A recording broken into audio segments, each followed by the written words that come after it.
Chapter 381. The four major academies had always held a special position in the Great Show. Although they did not directly participate in the politics of the imperial court, the academy presidents could restrict the emperor in the name of righteousness. Back when the former emperor was still on the throne, it was because of his arbitrary actions that the Great Show was plagued with internal and external troubles.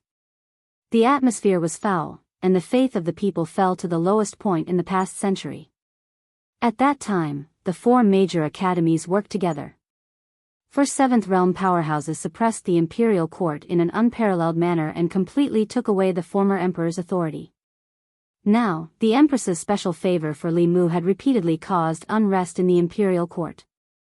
The four major academies had enough reasons to restrict the empress and stabilize the imperial court. If Li Mu had obediently been her favored official, it would have been fine. The old party would not take the risk of offending the empress and attack him just because she doted on him. However, his existence had already greatly damaged their vitality and strength. If this continued, even if the old party did not perish at the hands of the Zhou clan, they would perish at the hands of Li Mu. Li Mu must be eliminated. For this, they did not hesitate to force the emperor to abdicate.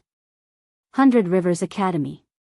A middle-aged man in luxurious clothes looked at Vice Academy President Chen and said, "I want to see the Academy President."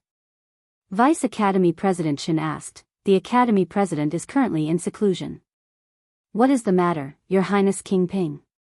King Ping said solemnly, "This is a matter of great importance. The Academy President must come out of seclusion." Vice Academy President Chen said, "What exactly is the matter? Can you tell me first?" King Ping said in a deep voice, "The favored official Li Mu has bewitched the emperor and caused chaos in the imperial court. His Majesty has been bewitched by him and indulged him in every possible way, allowing him to wreak havoc in the imperial court. If this continues, the consequences will be unimaginable. I would like to ask the Academy presidents to persuade His Majesty to punish the demonic official Li Mu and return peace to the imperial court." Vice Academy President Chen glanced at him and shook his head. However, what the Academy sees is not so. Li Mu is called Xing Tian by the people of Fairy's capital and is extremely loved by the people. Outside, he single-handedly dealt a heavy blow to the 10 demonic sections. Internally, he overturned the case of the favored official who was wrongly killed more than 10 years ago and punished the lawless officials in the imperial court. Because of what he has done, the people's faith in the Great Zhou has reached its peak in 50 years, far surpassing the time of the emperor. It is inevitable that His Majesty's favor. Although he is a favored official, Your Highness. King Ping opened his mouth and said, there is one thing that I hope Your Highness can understand." Vice Academy President Chen looked at King Ping and said slowly, "The Academy is the Academy of the Great Zhou, not the Academy of the Shao clan. If the emperor is muddle-headed, the Academy should work together to support him. This is our duty. If the emperor is wise, the Academy should do its best to assist him. This is also our duty. Whether His Majesty is wise or muddle-headed, it is not up to you to decide. It is up to the people to decide," King Ping said, "but the imperial court," Vice Academy President Chen said, "without destruction, there can be no construction. A piece of good wood will not go bad just because a few worms have crawled on it. However, if they are allowed to gnaw on it, the good wood will eventually turn rotten one day. This is all I have to say. Take care of yourselves." With that, he put his hands behind his back and slowly left. King Ping stood where he was and his expression changed for a while. Finally, he revealed a helpless expression. After a while, he left the 100 Rivers Academy and returned to King Ping's residence. Several people who were waiting in the residence immediately came up to him and spoke. "How was it? What did the dean say?" "Brother Wang, say something." King Ping looked at everyone and sighed.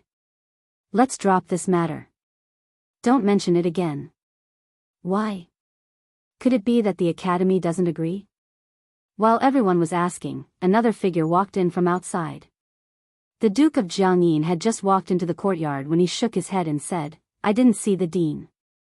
I don't think we can count on the Thousand Scrolls Academy. Among the 4 great academies, the White Deer Academy belonged to the Ministry of War and could never be counted on. As for the other three great academies, the 100 Rivers Academy and the 1,000 Scrolls Academy supported the Shao clan. The Azure Cloud Academy stood on the side of the Zhou clan.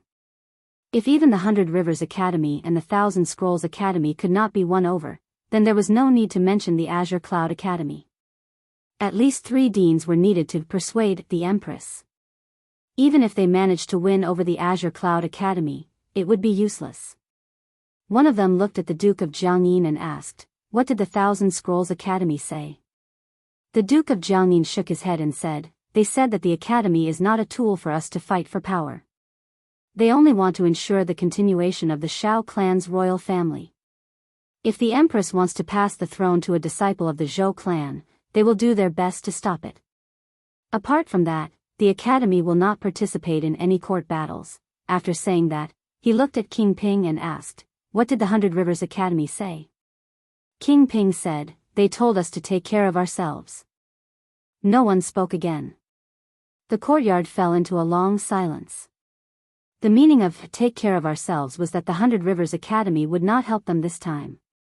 All along, they had thought that the Zhou clan only had one advantage over the Shao clan, and that was that the Empress's surname was Zhou. Regardless of whether it was the control of the imperial court, the local area, or the number of academies behind them, they were stronger than the Zhou clan's new faction. In fact, if it was not for the former emperor's incompetence that caused the wrath of the people and made the Azure Cloud Academy's dean extremely disappointed in the Shao clan, there might be 3 or even 4 academies behind the Shao clan. It was only now that they realized that although the 2 academies behind them were inclined to let the Shao clan return to the orthodox lineage in the future, that was a matter for the future. At present, they still acknowledged the Empress. In fact, it was not just the academies. Even everyone present was convinced by the current Empress. She had shown great talent in cultivation since she was young. Otherwise, she would not have been valued by the former emperor and become the crown princess and empress. The fact that she could be acknowledged by the emperor's qi and successfully advance to the 7th realm proved this point. At that time, no one in the Shao clan could withstand the emperor's qi and forcefully break through. The royal clan would not have an additional 7th realm powerhouse, but a useless person whose foundation was destroyed. One had to know that she was only 25 years old back then. Since ancient times, no one in the Shao clan had been able to inherit the emperor's qi and advance to the 7th realm at the age of 25. Obviously, the academies would not stand against the empress for this matter. The Duke of Jiangyin asked, "What do we do now?" After a long silence, King Ping shook his head and said tiredly, "Let's leave it at that." Although he did not say much, everyone could hear the intention to retreat from his words. The Shao royal clan did not retreat when facing the new faction that was at the peak of their power. Now that they were facing a lone official, they had the intention to retreat. After failing to defeat Li Mu after using countless methods openly and secretly, they chose to avoid him. The Li residence. Li Mu had just learned from Zhang Chun that the Duke of Nanyang's residence was covered by a powerful formation and the officials of the ancestral temple could not enter. As the assistant minister of the Ministry of Personnel, he mobilized the consecrated department to help, but was rejected by the consecrated department. The consecrated department was a special department in the imperial court. It was not an official office. The consecrators in it were powerhouses recruited from all over the country at great cost by the imperial court. Their relationship with the imperial court was a cooperative relationship, not a subordinate one. The consecrated department existed in the previous dynasty and had always been under the control of the old faction. Ever since someone tried to assassinate Zhou Zhong in the consecrated department, Li Mu decided to find an opportunity to reorganize the department. However, he had been busy with other things these days and delayed this matter. Now, he was almost done with the matters at hand and could start to clean up the consecrated department. Before that, he had to help Zhang Chun solve the current problem. There were not many powerhouses in the ancestral temple. They could not be compared to the consecrated department and could not break the formation of the Duke of Nanyang's residence. Li Mu walked out of the residence and said, "Let's go. I'll go with you to take a look, the Duke of Nanyang's residence." The Duke of Nanyang observed the situation outside the door through a mirror. Several officials of the ancestral temple stood there, but Zhang Chun had disappeared. This time, Li Mu suddenly went crazy and let Zhang Chun capture so many officials of the old faction. This really surprised the Duke of Nanyang. After the surprise, he was delighted.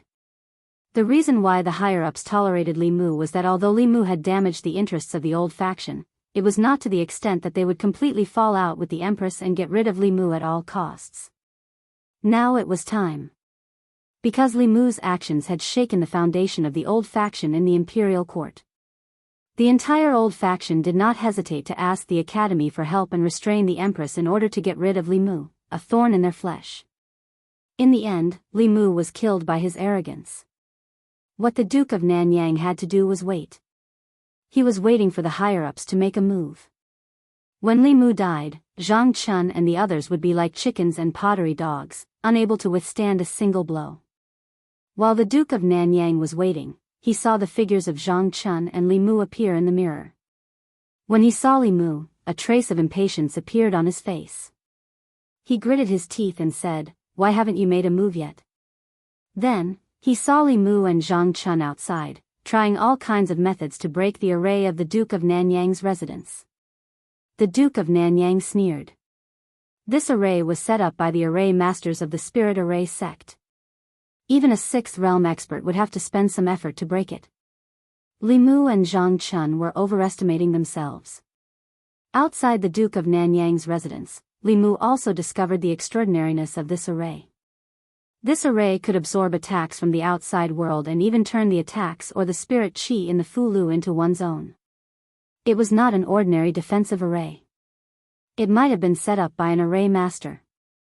Although Li Mu had the memories of the 1,000 Illusions Venerable Master, he knew that most of those arrays were evil arrays. He did not have a deep understanding of the orthodox arrays. This almost eliminated the possibility of him using ingenuity to break this array. Since he could not use ingenuity, he could only use brute force.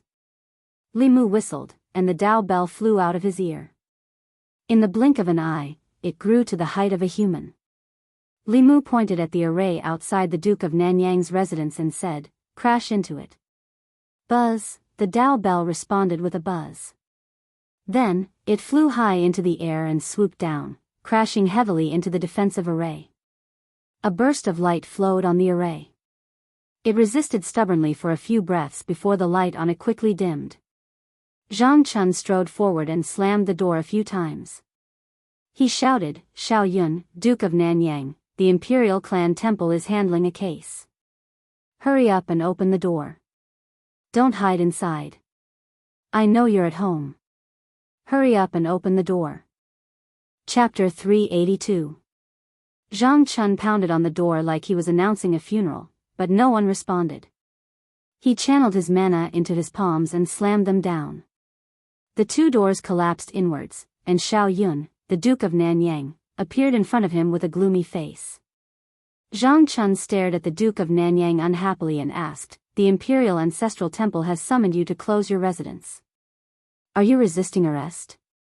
The Duke of Nanyang, the former Minister of Personnel, had fallen to the point where his residence was broken down and humiliated. The Duke of Nanyang could no longer suppress the anger in his heart. He wanted nothing more than to kill Li Mu and Zhang Chun. Thinking that the 2 of them would not last long, he forcefully used his mana to suppress his anger. He looked at Zhang Chun and said coldly, "Why would the Imperial Ancestral Temple come to my residence for no reason? I thought it was a bold bandit who attacked my residence." Zhang Chun said indifferently, "Whether it is for no reason or not, you will know once you follow me to the Imperial Ancestral Temple." The Duke of Nanyang said, "Do you have the official document from the Imperial Ancestral Temple?" Zhang Chun took out the official document with the seal of the Imperial Ancestral Temple and waved it in front of him. He asked, "Is this enough?" The Duke of Nanyang said calmly, "If that is the case, let's go." Even as a duke, he could not openly resist the Imperial Ancestral Temple, because it was equivalent to resisting the Imperial Court. However, this did not mean that he would submit to Zhang Chun and Li Mu. King Ping and the others had already gone to the academy to discuss with the dean. Eliminating Li Mu was already the top priority of the Shao clan. Perhaps at this moment, Baichuan and the 2 deans of the Myriad Scroll Academy had already taken action to restrain the Empress. The experts that King Ping and the others had arranged to clean up the Empress and kill Li Mu were already on their way here, Baichuan Academy. In the northeast corner of the academy, there was a bamboo forest that was green all year round. The students of Baichuan Academy would not easily approach this place. Everyone knew that this was the place where the dean cultivated. The dean of the academy was one of the few experts in the great show. He was deeply respected and loved by the students, and no one would disturb his cultivation place. In the depths of the bamboo forest, in front of a bamboo house, a hearty laughter could be heard. Beside the stone table in front of the bamboo hut, the man in white put down a word and said with a smile, "Zhao Qingsong, I haven't seen you in 2 years. Your chess skills are getting worse." The middle-aged man opposite him waved his hand, and the black and white chess pieces on the chessboard quickly flew up and returned to their respective baskets. He looked at the man in white and said, "What is there to show off? I was just careless and distracted. Otherwise, you would have lost 15 minutes ago." The man in white asked, "What can distract you?" The middle-aged man said, "I don't know if this change in the imperial court is good or bad." The man in white thought for a moment and said, "You mean that young man named Li Mu?" The middle-aged man said, "Who else could it be?" The man in white nodded and said, "Indeed. At such a young age, he has such a natural disposition. He has gathered the faith of the people in Shindu, can communicate with the heavens and earth, and can achieve the Tao with his words. He is also extremely talented in the Fulu Tao, and made the Fulu school bet its future on him. He can be said to be a hero of his generation. What kind of people are the Shao clan that you support? Why do they have to go against him instead of keeping the Zhou clan in check?" The middle-aged man looked at him and said, "The Zhou clan that you support is not much better than the Shao clan." The man in white crossed his arms and said calmly, "I just can't stand Shao Jing's actions.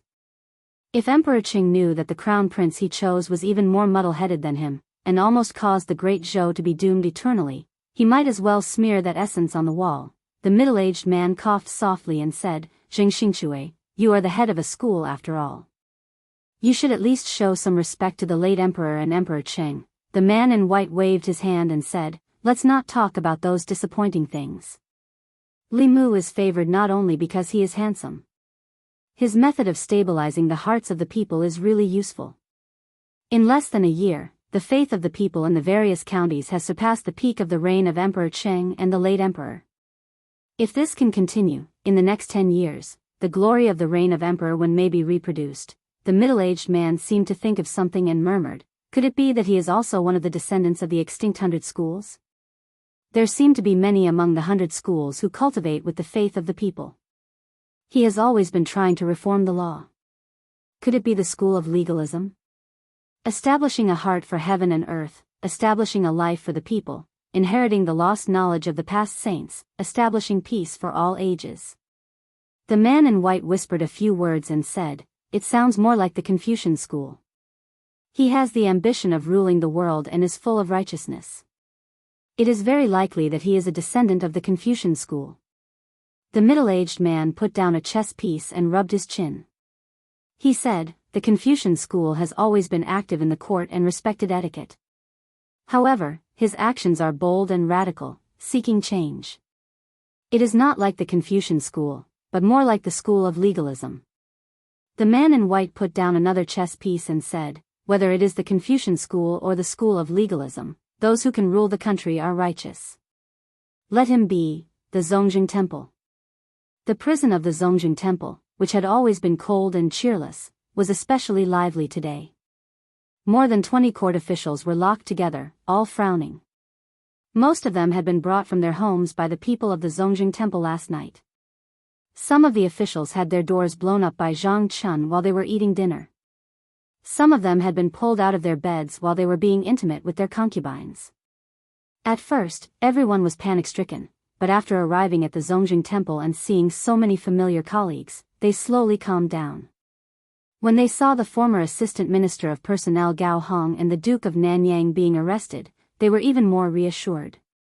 Of the two of them, one was a relative of the imperial family and the other was a member of the imperial clan. The higher-ups would definitely not let them stay in the Zongjing Temple. When the time came, they would be able to save them along the way. After calming down, they began to curse the main culprit. This damned Zhou Zhong. I've really misjudged him all these years. He doesn't have many days left and he still wants to drag us down with him. Gao Hong did not curse like the others. He knew very well that Zhou Zhong had been sitting in the position of the Assistant Minister of the Ministry of Justice all these years and had a lot of information on them. He no longer had the golden ticket of exemption from death and was no longer the Assistant Minister of Personnel. Once those crimes were confirmed, it was enough for him to die several times. In the cell next door, the Duke of Nanyang was meditating with his eyes closed. At a certain moment, he opened his eyes and glanced at Gao Hong. He said indifferently, "Why are you panicking?" Gao Hong strode over and asked, "Duke, are you sure that the higher-ups will make a move on Li Mu?" The Duke of Nanyang said, "Li Mu has already forced them into this situation. Do you think they will continue to tolerate it?" Gao Hong said uneasily, "But it's been so long. Why hasn't there been any movement at all?" The Duke of Nanyang said indifferently, "What's the hurry? Perhaps they are already on their way." Gao Hong was still worried. He walked out of the cell and said to a jailer, "Go and invite His Highness Prince Shou here." Hearing this, the jailer quickly walked out of the prison. Although the prisoners in the cell were all criminals, they still had a higher status than the jailers. As a lowly jailer, he did not dare to disobey these people. After a while, Prince Shou walked in from the outside. He looked at the two of them and said, "What's wrong with you? Why are you caught again?" Gao Hong said, "Isn't it because Zhang Chun took the official document with your highness's seal?" Prince Shou frowned and said, "Why? Are you blaming me? Zhang Chun threatened me. If I didn't do it, I would be bending the law. He even said that he would impeach me in the Golden Palace. What can I do? All of you didn't clean up after what you did and now blame me. Are you still human?" Gao Hong quickly said, "That's not what I meant." Prince Shou said angrily, "Then what do you mean?" The Duke of Nanyang finally opened his mouth and said, "Now is not the time to talk about this. We want to ask Your Highness Prince Shou to go out of the palace and ask about the situation. Why haven't they made a move on Li Mu?" Prince Shou glanced at them and said, "Wait here. I'll go and ask." Half an hour later, in the southern court, Prince Ping's residence. Prince Shou sipped his tea and looked at Prince Ping. He asked, "What about the Duke of Nanyang, Gao Hong and the rest? Should I let them go?" Prince Ping stretched out his hand and said, "No." Prince Shou was stunned and asked, "Then what should I do?" Prince Ping took a deep breath and said, "According to the law, those who should be demoted will be demoted and those who should be killed will be killed." Prince Shou spat out his tea and wiped his mouth with his sleeve. He asked, "Then what about the Duke of Nanyang?" Prince Ping shook his head and said, "Without the death exemption token, he can't be saved." Prince Shou was stunned and said, "Aren't you going to join forces with the academy to make a move on Li Mu?" Prince Ping said, "Li Mu is not our enemy. The Zhou family is. There's no need to take the risk." Prince Shou said, "But that's not right. If Li Mu makes a move, Xiao Yun will die." Prince Ping leaned on the chair and slowly let out a sigh of relief. He said, "He asked for it. 36 dukes. Even if one is gone, there are still 35, smack." Prince Shou stood up abruptly and pointed at Prince Ping. He said angrily, "How can you do this? Do you have any humanity left? Those are our beloved friends." Prince Ping also stood up and said coldly, "What do you know? We're looking at the big picture." Prince Shou stared at him for a long time and finally sat back down. He leaned weakly on the chair and said, "The blood flowing in his body is the same as ours." Prince Ping said, "It's because the blood flowing in his body is the blood of the Xiao family. When necessary, he should sacrifice himself for the Xiao family, ancestral temple." After 2 hours, Prince Shou reappeared in the heavenly prison. Gao Hong and the Duke of Nanyang were already anxious from waiting. The Duke of Nanyang was still able to maintain his calm while Gao Hong grabbed the bars of the cell and looked in a certain direction. When he finally saw the chubby figure of Prince Shou, he asked anxiously without waiting for Prince Shou to come closer, "Your Highness, how is it?" Prince Shou patted his shoulder and said, don't worry, it's fine. Gao Hong let out a long sigh of relief. Then, excitement appeared on his face as he asked, when will Li Mu die? Prince Shou let out a sigh of relief and said, when I save you. Gao Hong finally relaxed and sat down slowly. He leaned against the wall and said, I can't wait any longer. Prince Shou was silent for a moment. Suddenly, he looked at the two of them and said, are you hungry? What do you want to eat? I'll get someone to send it in. Chapter 383. The officials who were locked up in the Zongjing Temple lived a life of luxury at home. Naturally, they weren't used to the food of the Zongjing Temple. As the head of the Zongjing Temple, Prince Shou took this into consideration and sent them food from the restaurant outside the palace. In the prison, the officials were eating heartily. This pork shoulder is from the Wafting Fragrance restaurant. It's definitely from the Wafting Fragrance restaurant. The smell of the wine can't be wrong. The food of the Zongjing Temple is really hard to swallow. The Wafting Fragrance restaurant is the best. Thank you, Your Highness Prince Shou. Other than having their freedom restricted, the 20 officials didn't suffer much in the Zongjing Temple. Prince Shou arranged a single cell for each of them and changed the bedsheets. In order to protect their privacy, he even had people separate the cells with curtains. 3 meals a day, breakfast, lunch, and dinner. 2 hours in advance, the prison guards would send the menus from the various restaurants in the divine capital. Each of them could order 4 dishes, 1 soup, and a pot of wine. If they were hungry in the middle of the night, they could even order supper. For this, Prince Shou specially invited the chefs of the Wafting Fragrance restaurant to the Zongjing Temple to be on standby. Even if these officials had more needs in the middle of the night, the chefs would have to crawl out of bed to satisfy them. In terms of food, the food these officials usually ate at home wasn't as good as the food in the Zongjing Temple. Not only that, Prince Shou even considered their physical needs and used his sedan to secretly bring the girls from the brothels outside the palace into the Zongjing Temple to comfort these officials at night. This made the officials in the prison change their impression of Prince Shou. Other than his stupidity and cowardice, Prince Shou still had his shining points. Despite the risk of being impeached by the censor, he still took care of these criminal officials meticulously. This wasn't something that anyone could do. It was really good to have one of their own in the Zongjing Temple. In the courtyard of the Zongjing Temple, Zhang Chun watched as the prison guards sent the food made by the Wafting Fragrance restaurant's chefs into the prison. He looked at Prince Shou and said slowly, Your Highness, isn't this a little too much? Too much? King Shou glanced at him and said, How is this going overboard? When you took special care of Li Yi's daughter, did I say anything overboard? Why are you like this? Zhang Chun was stunned. I just covered her cell with a curtain and changed her bed. King Shou said, I also covered up their cells and changed their beds. Zhang Chun looked at the busy figures in the kitchen of the Zongjing Temple and said, But you brought the chef of the restaurant into the palace. Isn't that too much? King Shou said, Is this too much? This is not too much at all. Let me tell you what is too much. Li Mu used His Majesty's imperial kitchen to cook for other women. This is what is too much. Zhang Chun was stunned and said, But you can't let them drink. The Imperial Ancestral Temple strictly forbids prisoners from drinking. After that, he waved his hand and said, Let's not talk about the wine you gave to those guilty officials. You even found women for them. What do you think the Zongjing Temple is? A restaurant or a brothel? King Shou glanced at him and said, Ordinary prisoners have to eat a full meal before they are executed. Are you in charge of the Zongjing Temple or am I? Zhang Chun said angrily, You, then. He seemed to realize something and looked at King Shou in shock. King Shou sighed and shook his head. Zhang Chun silently shut his mouth.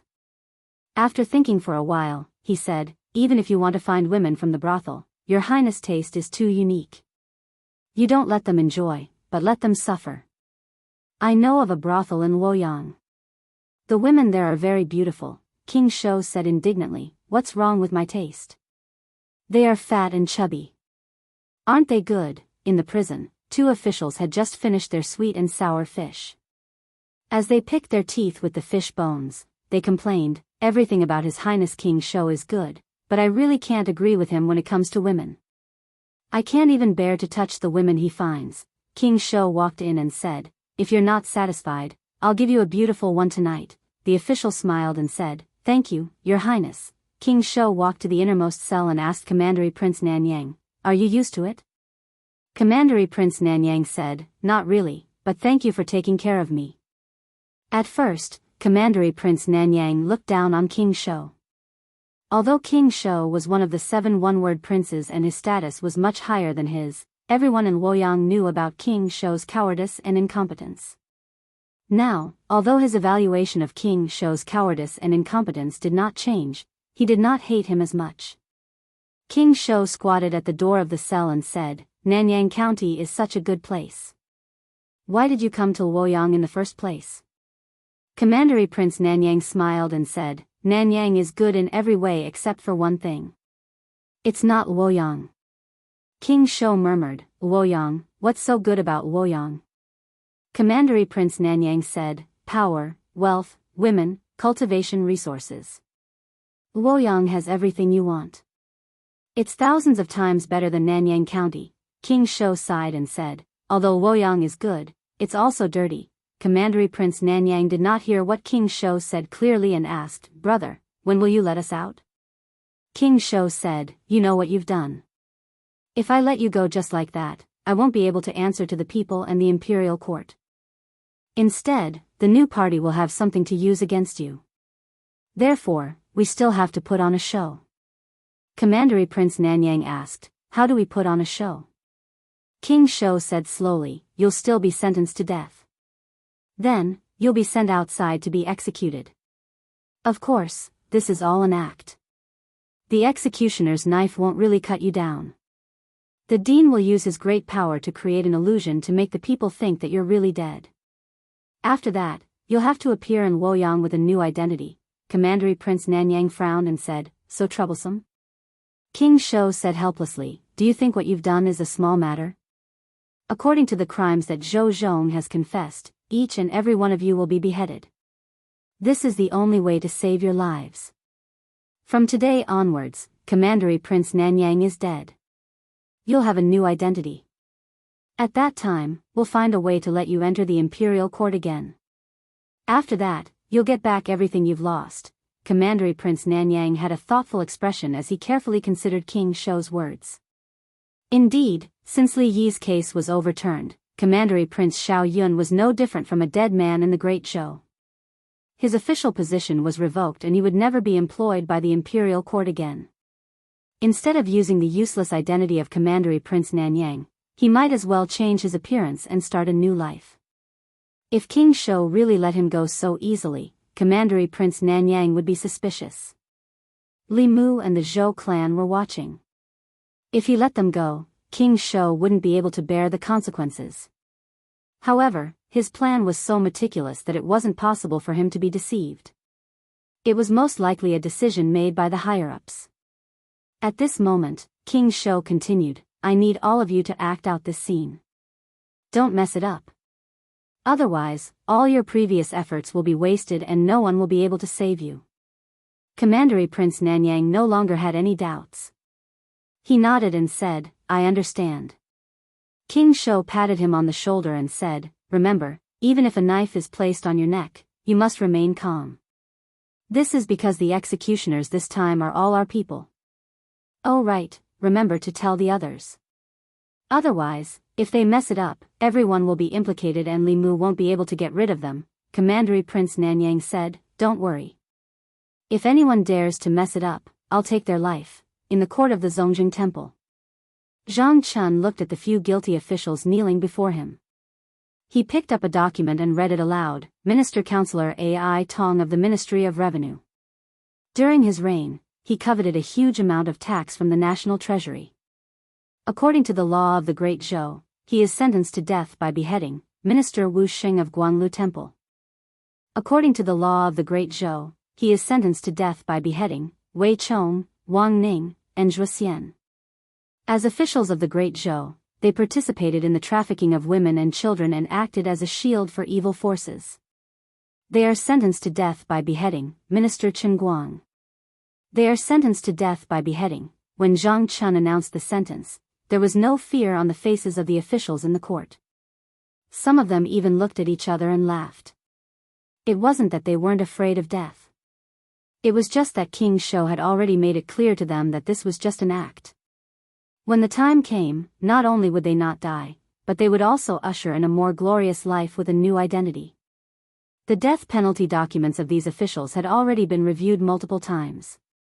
After Zhang Chun announced the sentence in the court, more than 20 people were escorted to the execution ground. King Sho stood outside the Zongjing temple and nodded at all the guilty officials who walked out of the temple. After receiving that hint from King Sho, everyone felt more at ease. They rushed to the execution ground without any fear, looking quite resolute. On the execution ground. Screens surrounded the execution ground. The people below the execution ground couldn't see the specific situation on the execution ground. This time, those who were to be executed were all officials of the imperial court. There were even relatives of the emperor. The scene of their execution couldn't be seen by the people. Li Mu held Li Qing's hand and stood in the crowd. The main culprits and accomplices who framed her father back then were almost all here. Li Mu promised her that all the culprits of the case back then would receive the punishment they deserved. Behind the screens, more than 20 people knelt there. There was still no fear on their faces. Some of them even looked back at the executioner with a smile. Even though the executioner was used to big scenes, he still felt goosebumps from the strange gazes of these people who were about to die. Zhang Chun sat at the executioner's seat. He looked up at the sky, grabbed a bunch of sticks, and threw them out. He said, "The time is up. Start the execution." The executioner's knife was raised high and quickly brought down. Looking at the heads rolling next to him, one of the officials sighed in his heart. A seventh realm cultivator was indeed a seventh realm cultivator. This kind of realistic illusion almost fooled him, let alone the people. There were also a few people whose expressions changed when they noticed the blood of the people next to them splattering on them. However, the executioner behind them didn't give them time to think. With a slash of the knife, the heads were separated from the bodies and their souls scattered. Before and after the execution ground was completely silent. In the past, before the execution, the prisoners would cry and howl. This was probably the quietest execution that the people of the fairies' capital had ever seen. King Sho stood outside the execution ground and sighed deeply. He muttered, "In your next life, be a good person." Chapter 384. The execution was very strange. Even the people outside the execution ground could tell that something was wrong. They had seen executions in the past. It was normal for the prisoners to cry and scream before they died. There were also many who yelled and cursed. However, this time, there were no cries and no cursing. The execution platform surrounded by screens was silent. More than 20 people were calmly going to their deaths. It was so quiet that it was eerie. Soon, the cheers of the people drowned out the silence. Good execution. They are all criminals who wronged Lord Li back then. These people deserve to die. Lord Li can rest in peace now. At the front of the crowd, Li Qing held Li Mu's hand tightly and said, "Let's go." The two of them turned around. The people took the initiative to open a path for them. They walked slowly. The people behind them watched them leave.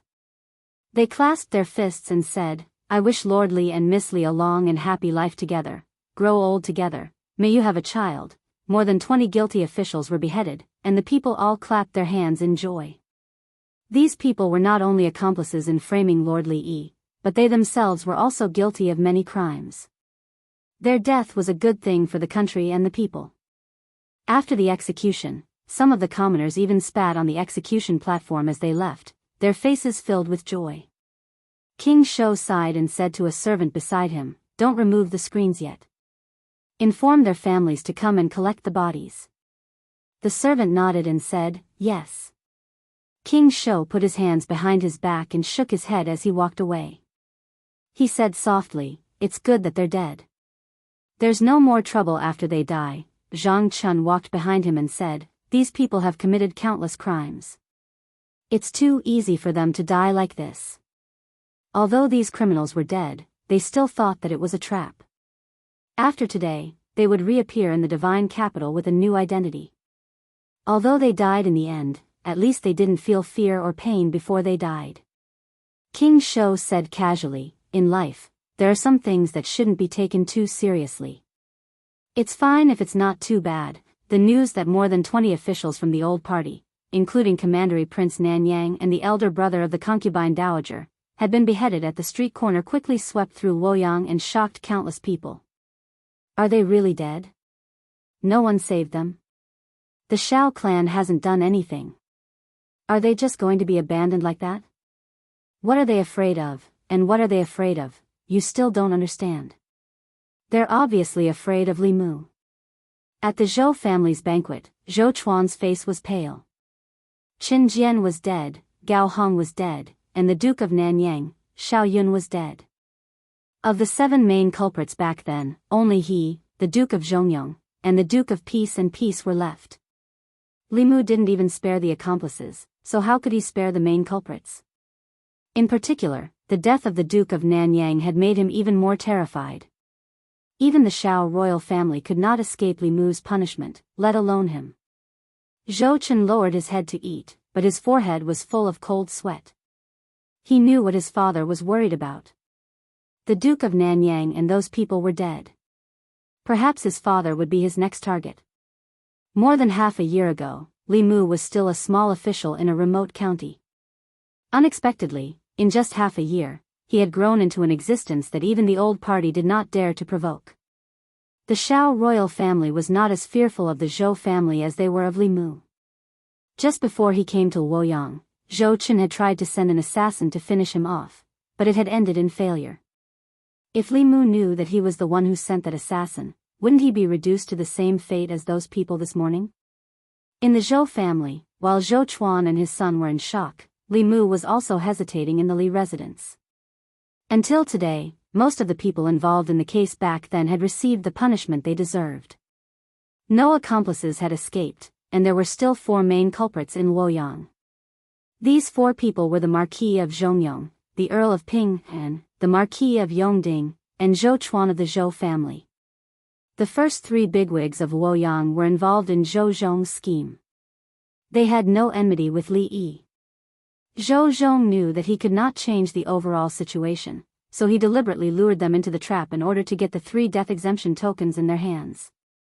Before Zhou Zhong lured them in, Li Yi's fate was already sealed. These 3 people were just Zhou Zhong's pawns.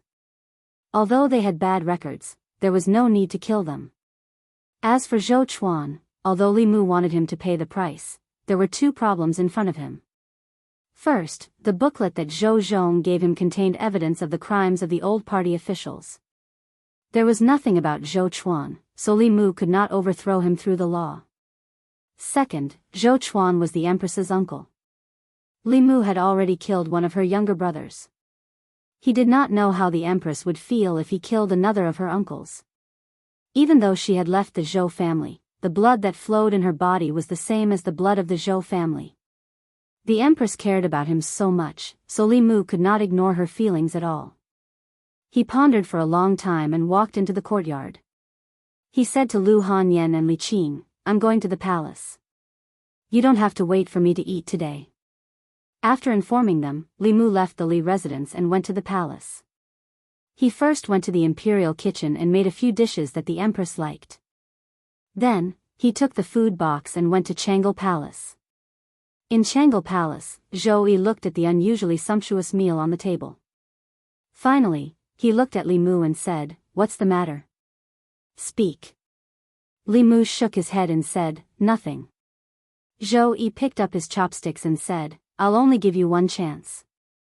Li Mu said, "Among the people who killed Lord Li Yi, the former Minister of Works, Zhou Chuan, was also an important mastermind." Zhou Yi was silent for a long time. Then, he said lightly, "If you have evidence of his crimes, you can punish him according to the law.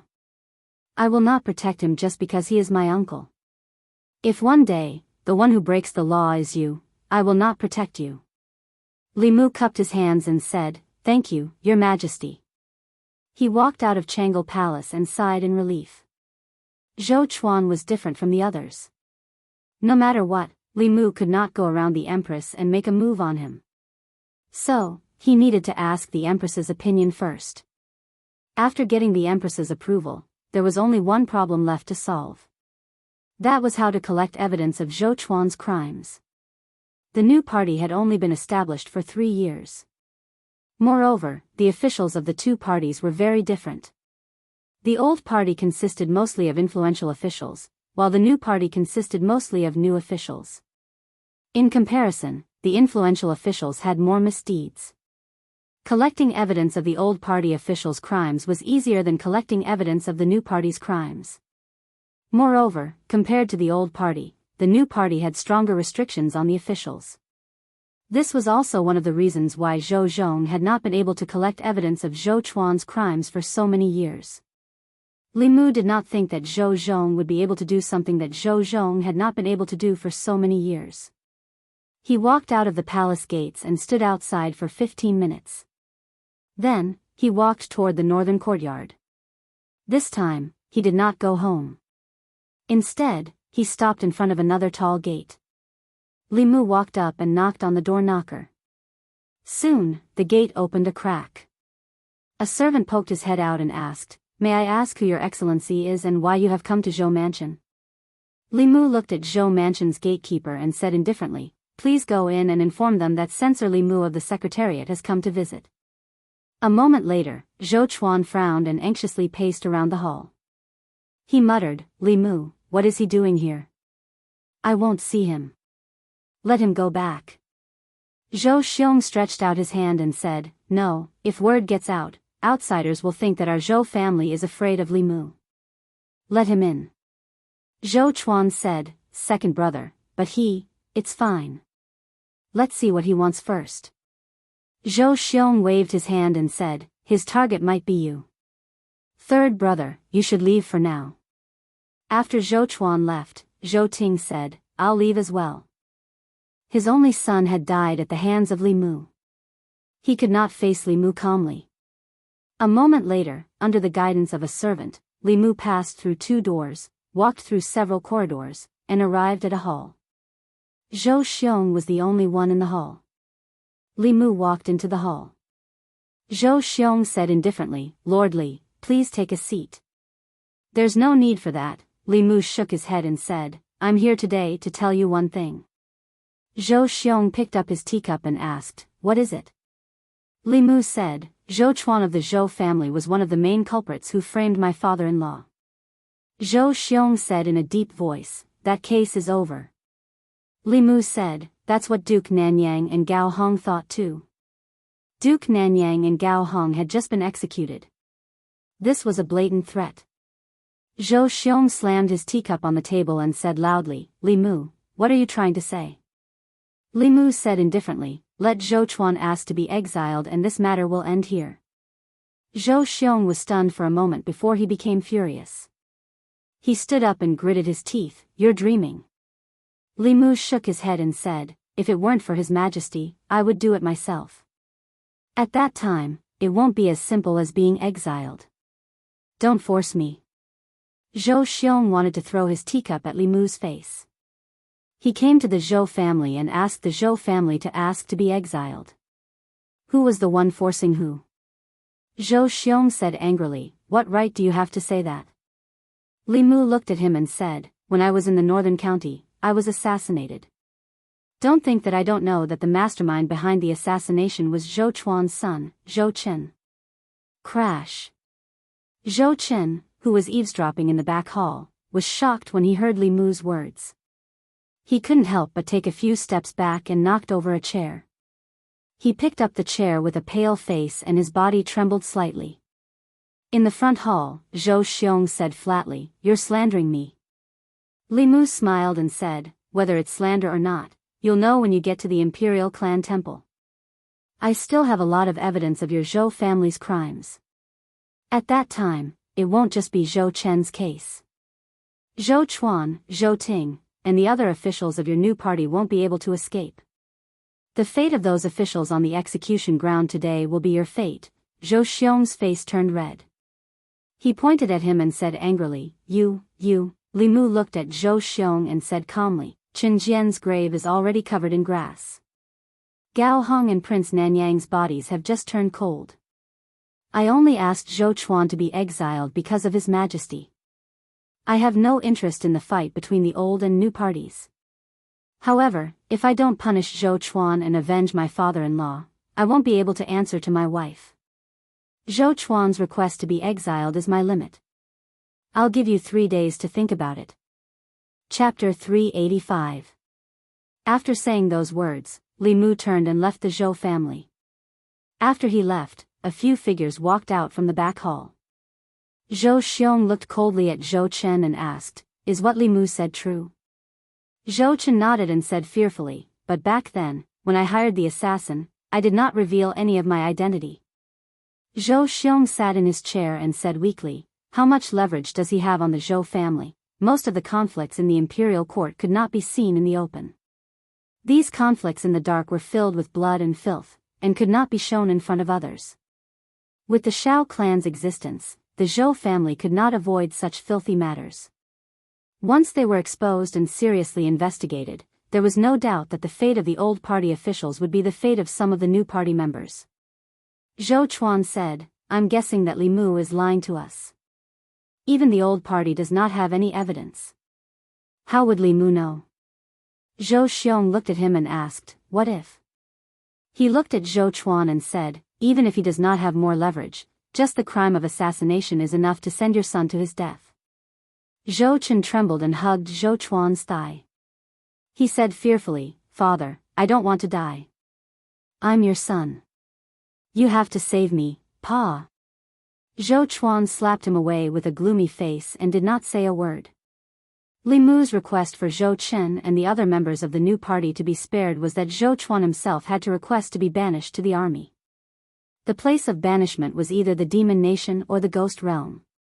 Any sinner who went to such a place would have a slim chance of surviving. Some would even die 10 times out of 10. This unfilial son wanted him dead. At that moment, Zhou Chuan regretted giving birth to this son for the first time. At that moment, a figure slowly walked in from outside. Zhou Xiong stood up and said, Big brother. Zhou Jing said, I know. Zhou Xiong thought for a moment and asked, Big brother, can you divine if Li Mu is bluffing? Does he really have leverage on us? Zhou Jing shook his head and said, He has a magic treasure that can shield him from the heavenly secrets. I can't calculate anything related to him. Even if I didn't have that item, I might not be able to calculate these things. Zhou Xiong sat back down and asked worriedly, What should we do now? If Li Mu had come to the Zhou family to spout nonsense without any basis, there was a 90% chance that he was bluffing. However, he had directly pointed out the secret things that Zhou Chen had done, which made Zhou Xiong feel uncertain. If what Li Mu said was true, then they would have to give up on Zhou Chuan and be banished to the army. If they don't do as Li Mu said, Zhou Chen will die. Not only that, there is a certain possibility that the other officials of the new party will also be implicated.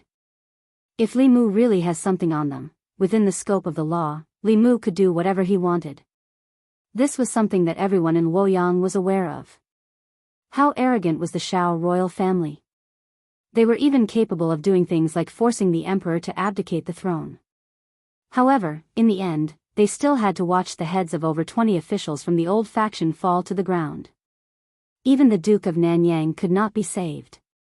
Once Li Mu made public the evidence in his hands, the new party would probably follow in the footsteps of the old party. If Zhou Chuan did not leave, Zhou Chen would definitely die. Perhaps even more people would die. If Zhou Chuan asked to be banished, only 3 of the 4 brothers of the Zhou family would be left. This was a dilemma that only the head of the family, Zhou Jing, had the right to make. In the hall, everyone's gaze was on Zhou Jing. Zhou Chuan could not help but say, Even if Li Mu really has something on us, can we trust what he says? What if he goes back on his words? Zhou Jing looked at him and said, No matter what decision you make, the Zhou family will agree. Zhou Chuan's voice gradually became softer as a bitter smile appeared on his face. If his eldest brother was not threatened by Li Mu, he would have clearly told him that the Zhou family would not be threatened and would not agree to Li Mu's request. Other than that, any decision he made would actually lead to another choice. Sacrificing him in exchange for the stability of the Zhou family and the new party. It turned out that he had been abandoned like the commandery prince of Nanyang. Zhou Chuan took a deep breath and said, "Let's do as Li Mu says. For the Zhou family, for the new party, and for our great cause." Zhou Jing was silent for a moment before he said, "The family will prepare some things for you so that you can protect yourself. When the time is right, you can return to Luoyang." Zhou Chuan cupped his fists and said in a deep voice, "Thank you, eldest brother." The third of the four brothers of the Zhou family, the former Minister of Works, Zhou Chuan, felt guilty for framing Li Yi. Although he had been pardoned by the death exemption medallion, he still asked to be sent to prison and left Luoyang. This became another eye-catching event after the execution of the commandery prince of Nanyang and the others. Back when they framed Li Yi, they were all sentenced to death. Later, they were all pardoned by the death exemption medallion. The common people thought that this would be the end. They did not expect that it was only the beginning. After the commandery prince of Nanyang, Xiao Yun, and old concubine Gao's elder brother, Gao Hong, were pardoned by the death exemption medallion, they were sent to the execution ground for other crimes. In the end, they could not escape death.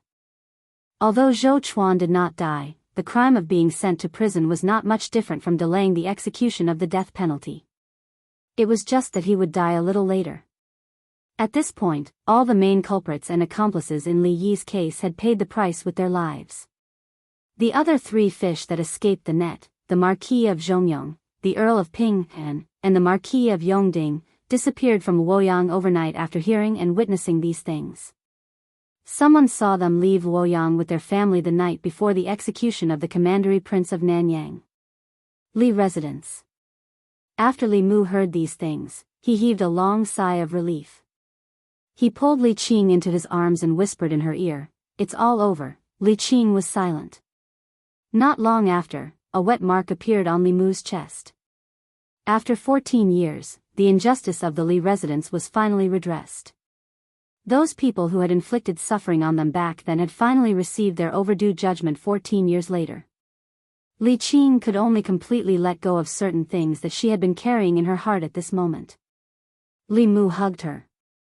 After a while, when he lowered his head, he realized that Li Qing had fallen asleep in his arms. He carefully carried her back to her room and placed her on the bed. He kissed her forehead gently and left the room. Zhou Chuan had volunteered to be banished.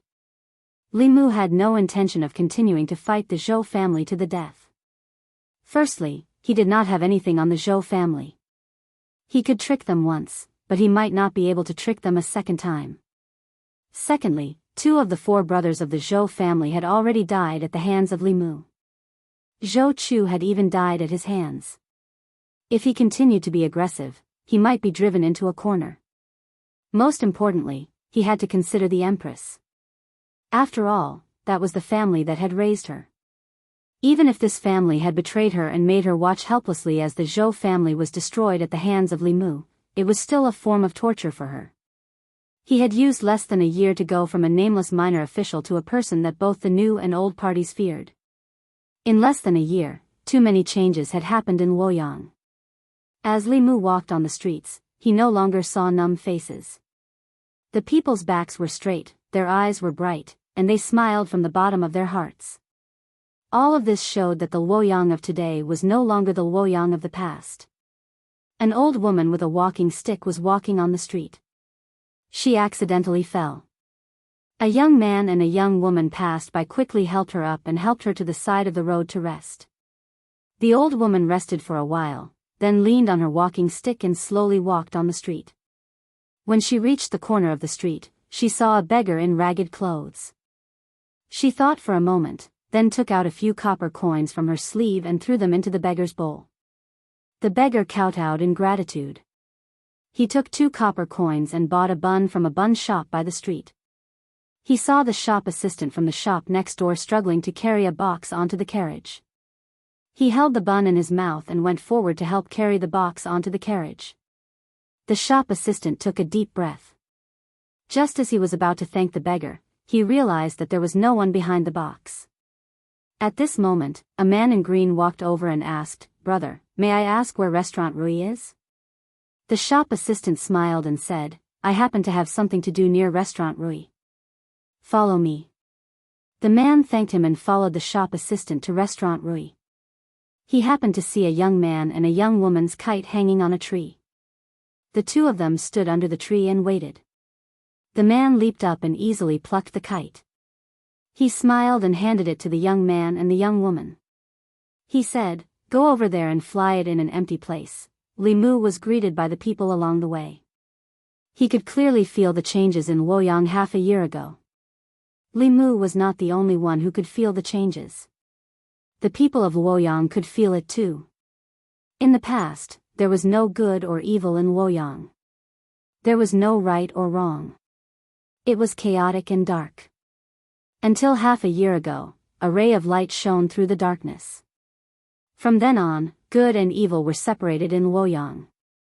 The officials and nobles who broke the law were punished the same as the common people. Be it the hedonistic sons of rich parents, the students of the academy, the important officials in the court, the nobles of Luoyang, or even the descendants of the royal family, they could no longer trample on the law and oppress the common people. This ray of light allowed the common people to walk out from the darkness and into the sunlight. Looking at the figure walking slowly on the street, countless people had reverence in their eyes. That was the light in all of their hearts. Chapter 386. Walking on the streets of Chengdu, Li Mu found that he seemed to be more and more fond of the human world. Especially after witnessing the changes in the people in the past half a year, the achievements and joy he got from it were far from what he got from cultivation. In this state of mind, his heart was empty. Even without the clear heart technique, he could still maintain absolute peace in his heart. Somehow, he even had a kind of enlightenment. Establishing a heart for the heavens and earth, establishing a life for the people. As long as he could practice these two words with himself, one day, he could rely on the hundreds of millions of people in the Great Zhou to advance to the upper realm. Now, he didn't have to do anything deliberately and could continue to absorb psychic power from the people. He was like a walking temple. He walked slowly on the street. What he saw and what he heard was the ecology of Chengdu, only a duck-like voice was mixed in it, which seemed a little out of place. Fortune-telling, fortune-telling, fortune-telling, infertility treatment, ensuring the birth of a fat baby, you're not allowed to be free, you're not allowed to be free. This voice was a little familiar. Li Mu looked in the direction of the voice and saw a sloppy Taoist priest squatting at a corner of the street. In front of him was a Bagua diagram, and beside him was a flag with the words, "Divine Strategy," written on it. The Taoist priest's spiritual sense was very sharp. The moment Li Mu looked over, the Taoist priest raised his head and looked at him. When he saw Li Mu, the Taoist priest was stunned for a moment. Then, he jumped up from the ground and said in amazement, "Why is it you again?" Li Mu walked over, smiled at him, and said, "Senior, we meet again." The Taoist priest scratched his head and said, "Why do I always run into you wherever I go?" That's not right." As he spoke, his tone suddenly changed. He grabbed Li Mu's wrist and said in shock, You have a good fortune." Li Mu said, "In the past few months, I encountered some opportunities." The old man let go of his hand and muttered, "Bullshit opportunity, why can't I encounter such an opportunity?" Thinking back to more than a year ago, when he first met the young man in front of him, he was just a mortal who had lost his 7 souls and didn't have long to live. When he saw him for the second time, he was already in the omnipotent realm. Only half a year had passed, and when he saw him again, he was already in the creation realm. This made the scruffy Taoist priest doubt his life. At this rate, in another year or so, wouldn't he be inferior to him? He returned to his original position and waved his hand at Li Mu. Go. Let this old man be alone." Li Mu glanced at him and then turned to leave. When he met an old friend, he only went up to greet him out of politeness. To Li Mu a year ago, peak 6th realm cultivators were unreachable. But now, he was in close contact with 7th realm cultivators every day. In his eyes, 6th realm cultivators were just so. It wasn't until Li Mu's figure disappeared that the scruffy Taoist priest raised his head and looked in the direction he left. His heart was bitter and indescribable. He muttered, "Thief. God, this is not fair, not fair." Li Mu quickly forgot about the scruffy Taoist priest. Although he had avenged Li Qing, there were still some leftover problems. As the Great Zhou FBI, some of the priests in the Department of Worship enjoyed the cultivation resources provided by the Imperial Court, but they didn't do anything for the Imperial Court and didn't listen to the orders of the Ministry of Personnel. They even became the private soldiers of the old party, disobeying imperial orders and doing whatever they wanted. Li Mu had thought of cleaning up the Department of Worship a long time ago. The Department of Worship was nominally under the command of the Ministry of Personnel, but it wasn't an office under the Ministry of Personnel. Before the Empress ascended the throne, the Department of Worship was directly responsible to the Empress. After the Empress ascended the throne, because she couldn't subdue the Department of Worship controlled by the old party, she established the internal guards. The bamboo guards of the plum, orchid, bamboo, and chrysanthemum guards were used to replace the Department of Worship. Of course, whether it was strength or resources, the internal guards were far inferior to the Department of Worship. The Department of Worship was supported by the Great Zhou's national treasury. Every year, large amounts of spiritual jade, fulu, talismans, and other cultivation resources were allocated from the national treasury. The internal guards were subsidized by the Empress herself. The highest cultivation of the internal guards was only 5th realm. In the Department of Worship, there were 2 great priests who were both 6th realm cultivators. There were also dozens of 5th realm priests.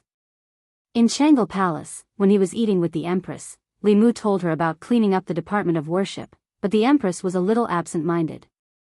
Zhou Yi didn't answer Li Mu's question. Instead, she asked, "Tell me, what's so good about being the Empress? Why can they disregard other people's lives and even their own for this position?" Zhou Chuan had already been sent away from the Immortals' capital today. Li Mu wasn't surprised that the Empress would feel this way. To the Empress, there was indeed nothing good about being the Empress. She wasn't keen on power, nor was she greedy for beauty. She didn't have anyone in her harem, and she didn't want to review memorials. To her, this position was a prison. But to others, controlling the life and death of hundreds of millions of people and becoming the ruler of the most powerful country in Zhou province was already a fatal temptation. Moreover, after becoming the Empress, she could legitimately replenish her harem. If Li Mu was the Empress, he could legitimately make Lu Hanyan Empress and Li Qing noble consort. Wan Wan and Xiao Bai would be fair consort and virtuous consort. No one would have to be jealous of anyone. It was only natural for the Empress to take in concubines. Just thinking about it made one feel that it was wonderful. There would no longer be a fire in the harem or an azura field. Zhou Yi glanced at Li Mu and said, "I'm asking you a question. What are you laughing at?" Li Mu no longer fantasized. He withdrew his smile and said, "Your Majesty, not everyone is like Your Majesty who doesn't like power. To them, becoming the emperor above hundreds of millions of people is a fatal attraction." Zhou Yi asked, "You too?" Li Mu shook his head and said, "This isn't my dream." Zhou Yi continued to ask, "Then what is your dream?" Li Mu thought for a moment and said, "This subject's dream is to take my wives to travel all over the 10 continents and 3 islands, see all kinds of sceneries, and finally find a quiet and secluded place. When I'm not cultivating, I'll raise flowers and vegetables and live the life of an ordinary person." Zhou Yi glanced at him and calmly asked, "You want to leave the imperial court?" Li Mu heard the fluctuation in her tone.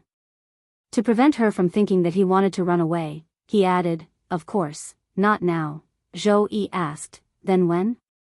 Li Mu said, "After I've helped Your Majesty clear away all obstacles and solve all problems."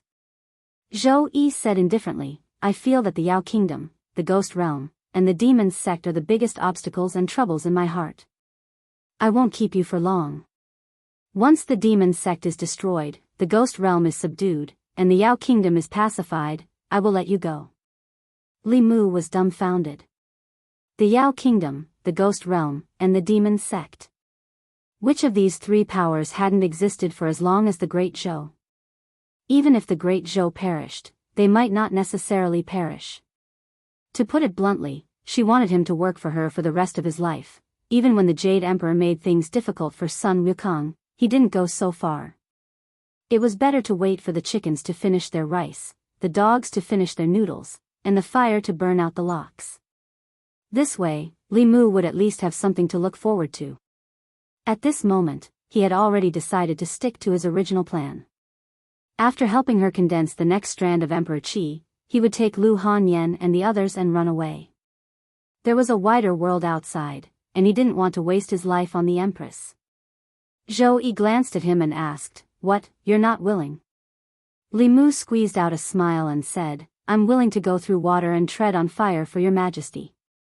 Not to mention destroying the demon sect, subduing the ghost realm, and pacifying the Yao kingdom. When I'm strong enough, I can even go to the Eastern Sea and catch a dragon to be your majesty's mount." Li Mu had long since figured out the Empress's personality. Ordinary women also liked to hear nice things, but the Empress wasn't an ordinary woman. She liked to flatter and praise even more. Regardless of whether she could do it or not, she had to get through this hurdle first. Zhou Yi asked, "Is what you said true?" Li Mu nodded and said, "Everything I said came from the bottom of my heart." Zhou Yi said indifferently, "Then swear to the heavenly Tao." Li Mu stared blankly at the Empress. He didn't expect that she wouldn't play by the rules. If he had said this to Lu Hanyan and Li Qing, they would definitely have covered Li Mu's mouth before he swore to the heavenly Tao. Then, either coquettishly or angrily, they would say, "Who told you to swear? I don't want you to swear," and so on, and forget about this matter. But the Empress, it was fine if she didn't stop him, but she actually took the initiative to make him swear? Was an oath to the heavenly Tao something that could be casually sworn? Li Mu felt that the trust between humans was gone. "What, you're not willing?"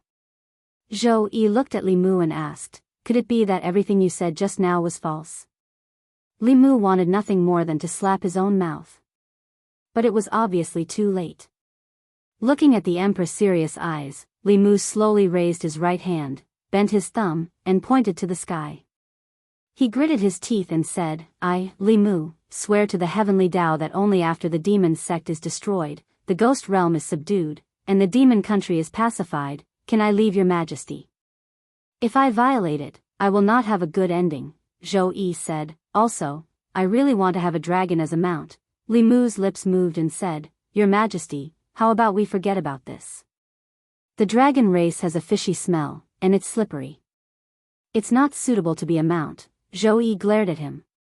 "Hurry up." Chapter 387.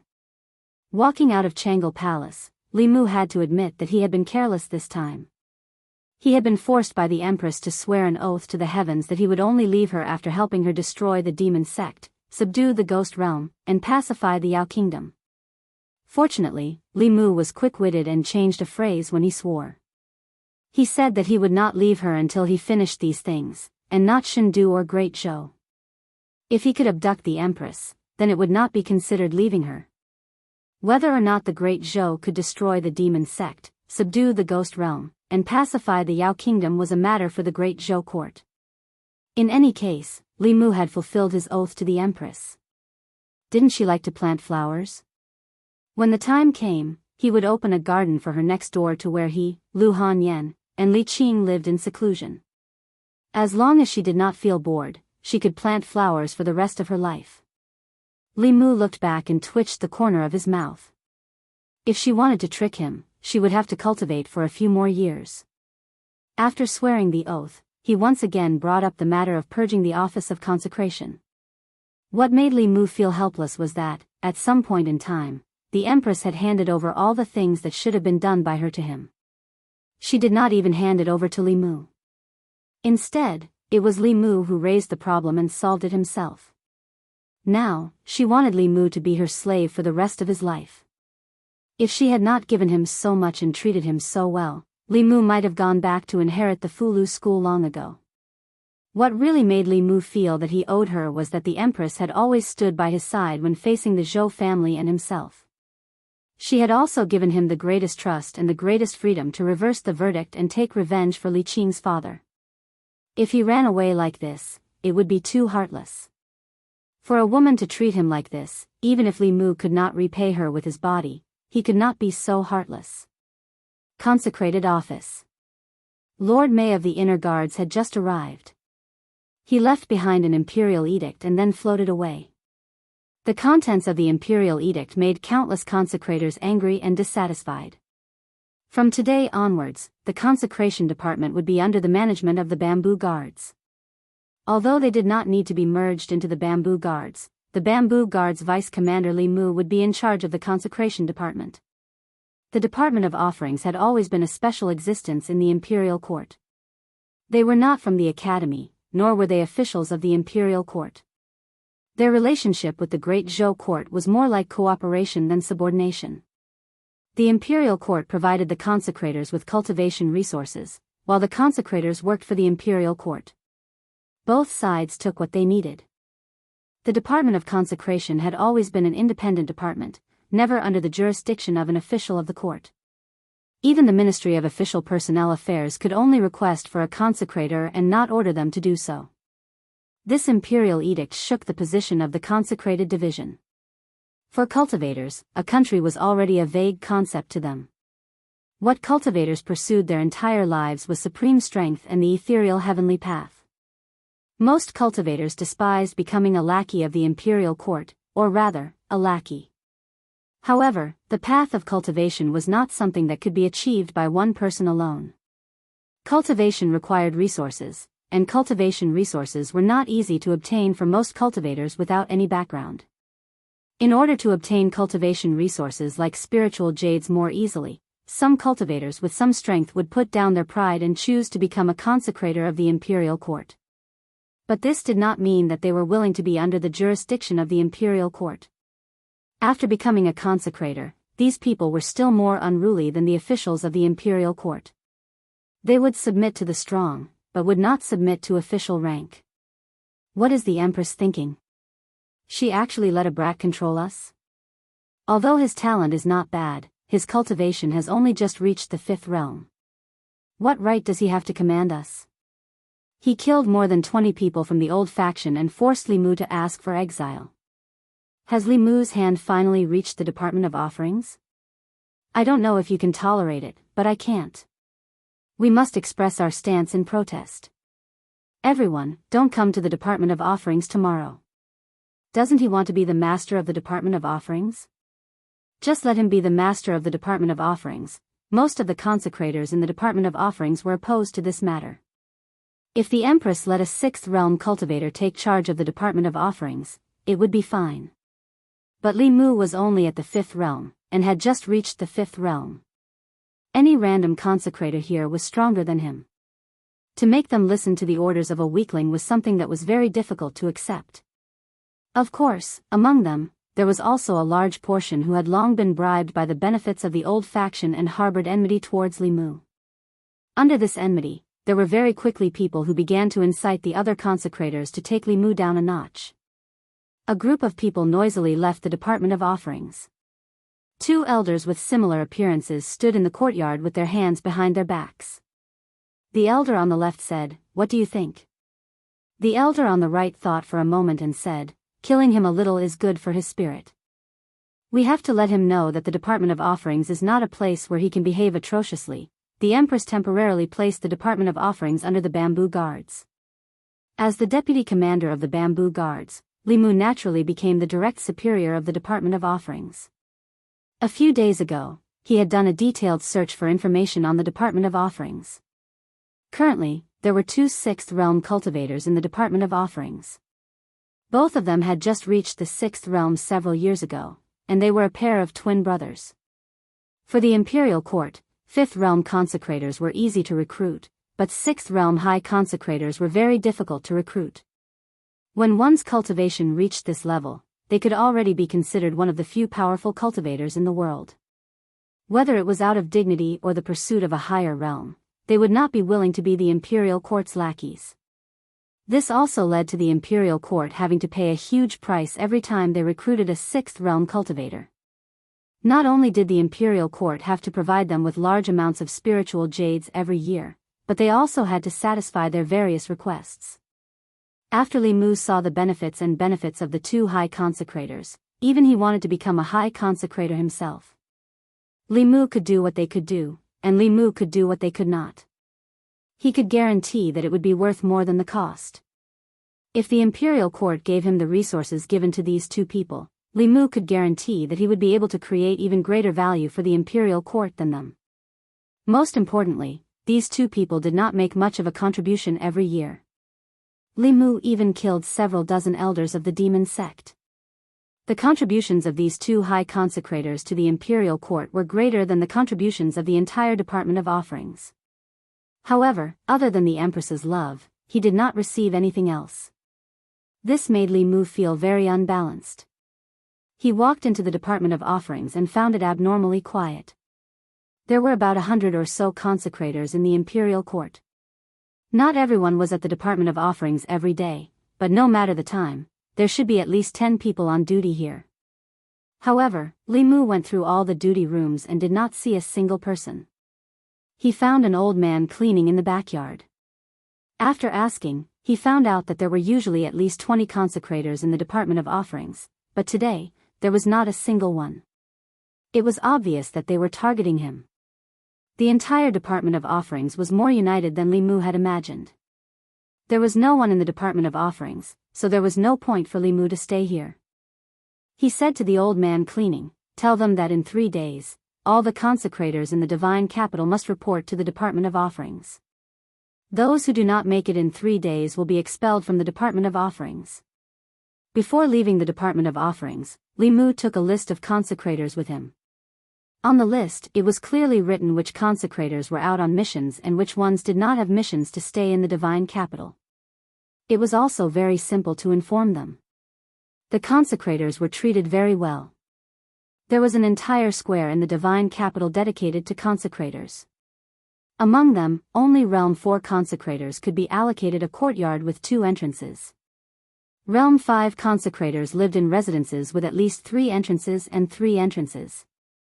The 2 great consecrators' residences both had 5 entrances and were fully staffed with servant girls and servants. When he learned of this news, Li Mu even cried out on behalf of old Zhang for a while. In truth, when he had first arrived in the divine capital, he would not have had to work so hard if he wanted to live in a larger residence. He only needed to resign his official position and join the Department of Offerings, and he would immediately be given a courtyard with 2 entrances or even 3 entrances. The imperial court treated these outsiders much better than the officials. Li Mu's request that all the consecrators in the Department of Offerings must report to the Department of Offerings within 3 days was quickly made known to all the consecrators. What does this mean? If we're expelled from the Department of Offerings within 3 days, can he expel everyone if none of us go? I'd like to see what he'll do when he's the only one left in the Department of Offerings. That's not good. Li Mu is not to be trifled with. Look at all the things he's done in the past. Which one of them wasn't serious? What if he really expels all of us? Heh, would a Department of Offerings with only him still be called a Department of Offerings? When the time comes, the one to be expelled will only be Li Mu. He'll have to invite us back in the same way he expelled us. Since that's the case, let's not go. After leaving the Yamen, Li Mu passed by the Department of Offerings on his way home and swept his gaze over it. Tomorrow was the 3-day deadline. He wasn't sure what the outcome would be tomorrow. But he was clear that a new official would make 3 sweeping fires. The first fire had to burn brighter. If he couldn't establish his authority, he wouldn't be able to mingle in the Department of Offerings in the future. The current problem was that the Department of Offerings had as many experts as there were clouds. That place was not the imperial court, and the offerings were not officials of either party. Any sort of open or secret schemes were useless. In that place, absolute strength was the only thing that mattered. Unfortunately, Li Mu's own strength was not great, and he was also a commander without any reliable helpers. Just by himself, how could he contend against a group of experts of the same level? Fortune-telling, treating infertility, guaranteeing the birth of a fat child. As he walked down the street, a familiar voice once more sounded by his ear. Li Mu looked in a certain direction and suddenly thought of a plan. At the corner of the street, the slovenly Taoist priest was currently soliciting customers. In front of his divination stall, a shadow suddenly appeared. He raised his head and glanced at Li Mu, then waved his hand as if he was swatting away a fly. Quickly leave, quickly leave.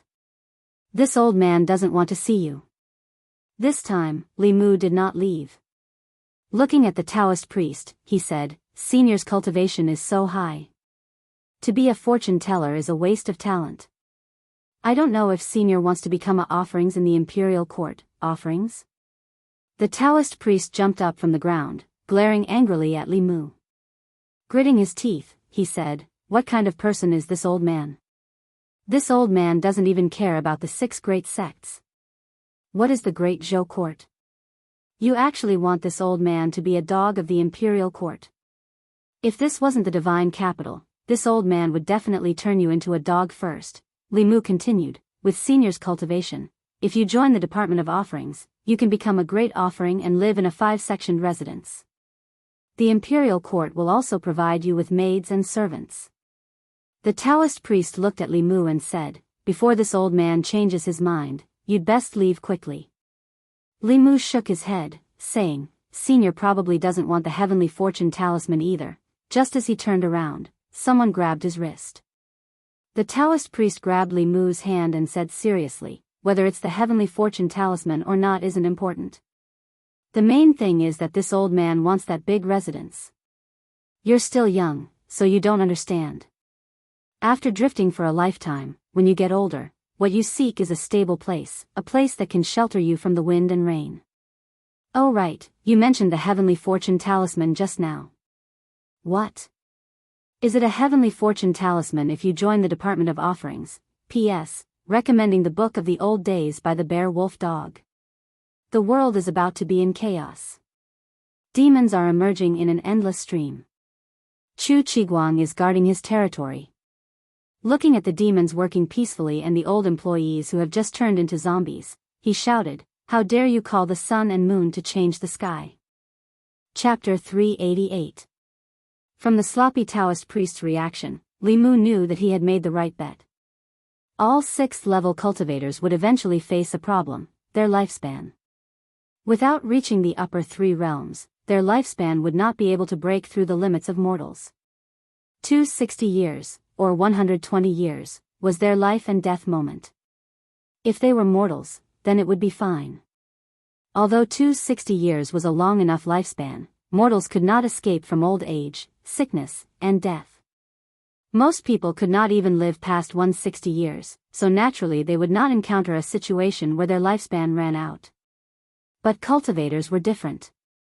As long as a 6th-level cultivator did not seek death like the Thousand Illusions Venerable Master or the Nether Saint, they would not die so easily. The only thing that could kill them was time. A heavenly secret talisman could buy them 10 years of lifespan. In these 10 years, as long as they broke through to the 7th level, they would immediately gain another 60 years of lifespan. Thus, there was no need to be envious of these 6th-level cultivators, especially those at the peak of the 6th level. Although they were incomparably prominent in front of others, they might not have many years left in their lifespan. Although their cultivation was not as high as theirs, from now on, they could live longer than them. Li Mu looked at the sloppy Taoist priest and said, the imperial court has always been generous to the offerings. As long as Senior joins the offerings department, I guarantee that you will receive a heavenly secret talisman within a year. Although the materials for the heavenly secret talisman were precious, if the imperial court wanted to gather them, they could also gather a few sets. After the excitement just now, the old man had already calmed down. He glanced at Li Mu and said, Kid, don't try to trick me. The heavenly secret talisman is a saint-level Fulu. Even those old fellows in the Fulu school could not draw it. Who in the Great Zhou court can draw a saint-level talisman? Seeing was believing. Li Mu stretched out his hand and swiped at the air in front of him. An illusory image of a Fulu covered in mysterious runes appeared before the Taoist priest's eyes. He could easily reproduce the Fulu that he had once drawn. Taoist priest looked at Fulu on the screen, and his eyes lit up. Saint level, it's really a saint level. Then, his face was filled with smiles again as he said, to be honest, although this old man has spent most of his life traveling outside, this old man was born in the Great Zhou dynasty and can be considered a citizen of the Great Zhou dynasty. It is only right for me to do something for the Great Zhou dynasty. This old man will enter the Department of Consecration. Li Mu cupped his hands and said, Senior is truly righteous. Tomorrow morning, you can directly report to the Veneration Department. After bidding farewell to the Taoist priest, Li Mu finally felt at ease. In the end, the consecrated office was a place where strength spoke. Without a super powerhouse holding down the fort, Li Mu did not have the confidence to speak. Speaking of which, exchanging a divine secret talisman for a powerhouse at the peak of the 6th realm was a very good deal. Unfortunately, the materials needed for the saint-level Fu Lu were very precious, and this talisman could not be mass-produced. Otherwise, as long as the Empress announced to the world that she would give a divine secret talisman to any 6th realm powerhouse who joined the consecrated office, the Department of Consecrated Office of the Great Zhou would be the most powerful force in the 10 continents and 3 islands. What 6 schools and 4 sects? Even the demonic path would not be able to compete with them. The divine secret talisman was not only useful for 6th realm powerhouses, but also for 7th realm powerhouses. Although the divine secret talisman did not increase the lifespan of powerhouses above the transcendent realm by that much, every year of lifespan increased the chances of advancing. Every time one advanced a level in the upper 3 realms, their lifespan would increase by 60 years. If they made the right bet, their lifespan would be extended by 60 years. Who would not be tempted? As long as there were enough materials, he could let the Empress visit him every few days. With the help of her talisman, Li Mu was confident that he could turn the consecrated office into a retirement home for the super powerhouses of the continent. Of course, even the cleverest housewife could not cook without rice. This plan, at present, could only be imagined by Li Mu. Early the next morning, Li Mu arrived at the consecrated office a quarter of an hour later than the usual time. Inside the consecrated office, it was quiet. Apart from the old man sweeping the floor, there was no one else in the entire consecrated office. Li Mu moved a chair and sat in the courtyard of the consecrated office. The old man sweeping the floor obeyed Li Mu's instructions. He took an incense burner, inserted an incense stick, lit it, and placed it in the courtyard of the consecrated office. Li Mu looked at the incense stick and said, Tell them, before this incense stick burns out, if they do not report to the consecrated office, they will be expelled from the consecrated office, and all the rewards bestowed by the imperial court will be withdrawn. From now on, they will no longer enjoy the treatment of a consecrated. The old man walked out of the consecrated office and walked briskly towards a nearby market. Da'an Square. There were hundreds of markets in the Immortals' capital, each with its own function. Da'an Square was a residential market, located in the core area of the Immortals' capital. Although it was a residential market, the people who lived in the market were not commoners, officials, or nobles. They were consecrated members recruited by the imperial court. The consecrated members were the same as the officials of the imperial court. They ate the salary of the imperial court, and their treatment was even better than the officials. Every person had a house bestowed by the imperial court, and all the maids and servants in the house were available. In a certain house in Da'an Square, 10 or so consecrated members were gathered together. Expelling them from the consecrated office in less than the time of an incense stick. Who is he trying to scare? Expelling everyone from the consecrated office, how will he explain this to the imperial court? This morning, not a single person went. I want to see how he will deal with this.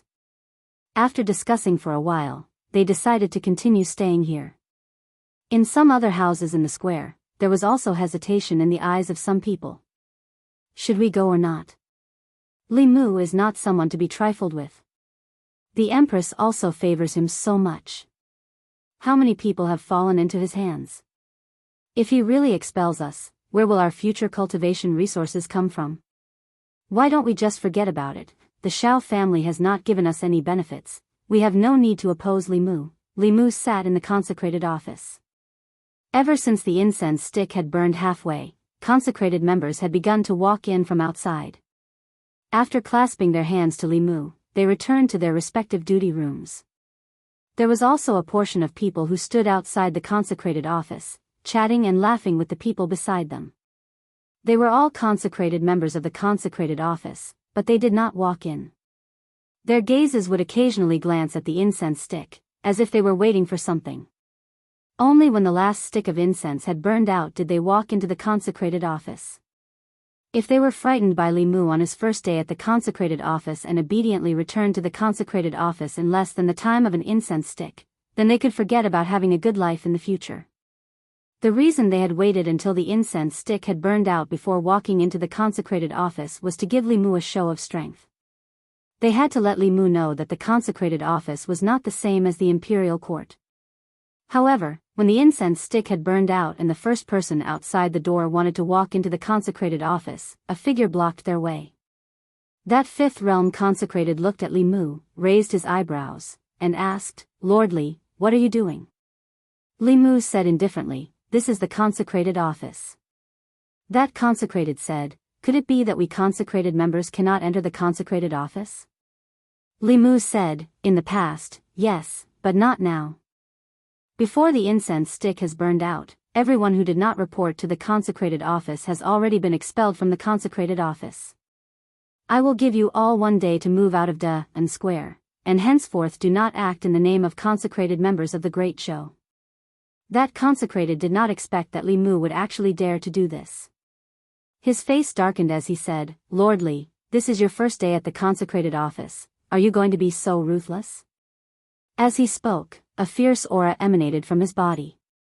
The consecrated behind him also had an invisible aura rising from his body.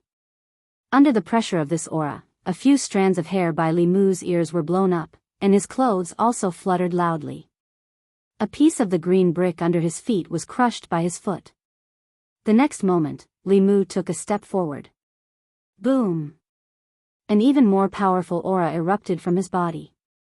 The dozen or so consecrated at the entrance of the consecrated office retreated several steps under this aura. The fifth realm consecrated could still barely hold on, but several fourth realm cultivators directly fainted under the impact of that aura. Li Mu looked at them and said indifferently, "From now on, you are no longer consecrated members of the imperial court. The consecrated office is an important place of the imperial court. Those who trespass into the consecrated office without permission will be expelled, and those who trespass repeatedly will be killed without mercy." Several fifth realm consecrated members struggled to resist Li Mu's aura pressure, their hearts extremely shocked. They did not expect Li Mu to be able to release such an aura when he had just advanced. In that instant, they even felt as if they were facing a sixth realm cultivator. Li Mu's strength was far stronger than they had imagined. They originally wanted to show him their strength, but now they were the ones who could not step down. Just as these people did not know how to deal with it, a gentle force swept over them. The aura emanating from Li Mu collided with this gentle force and cancelled each other out.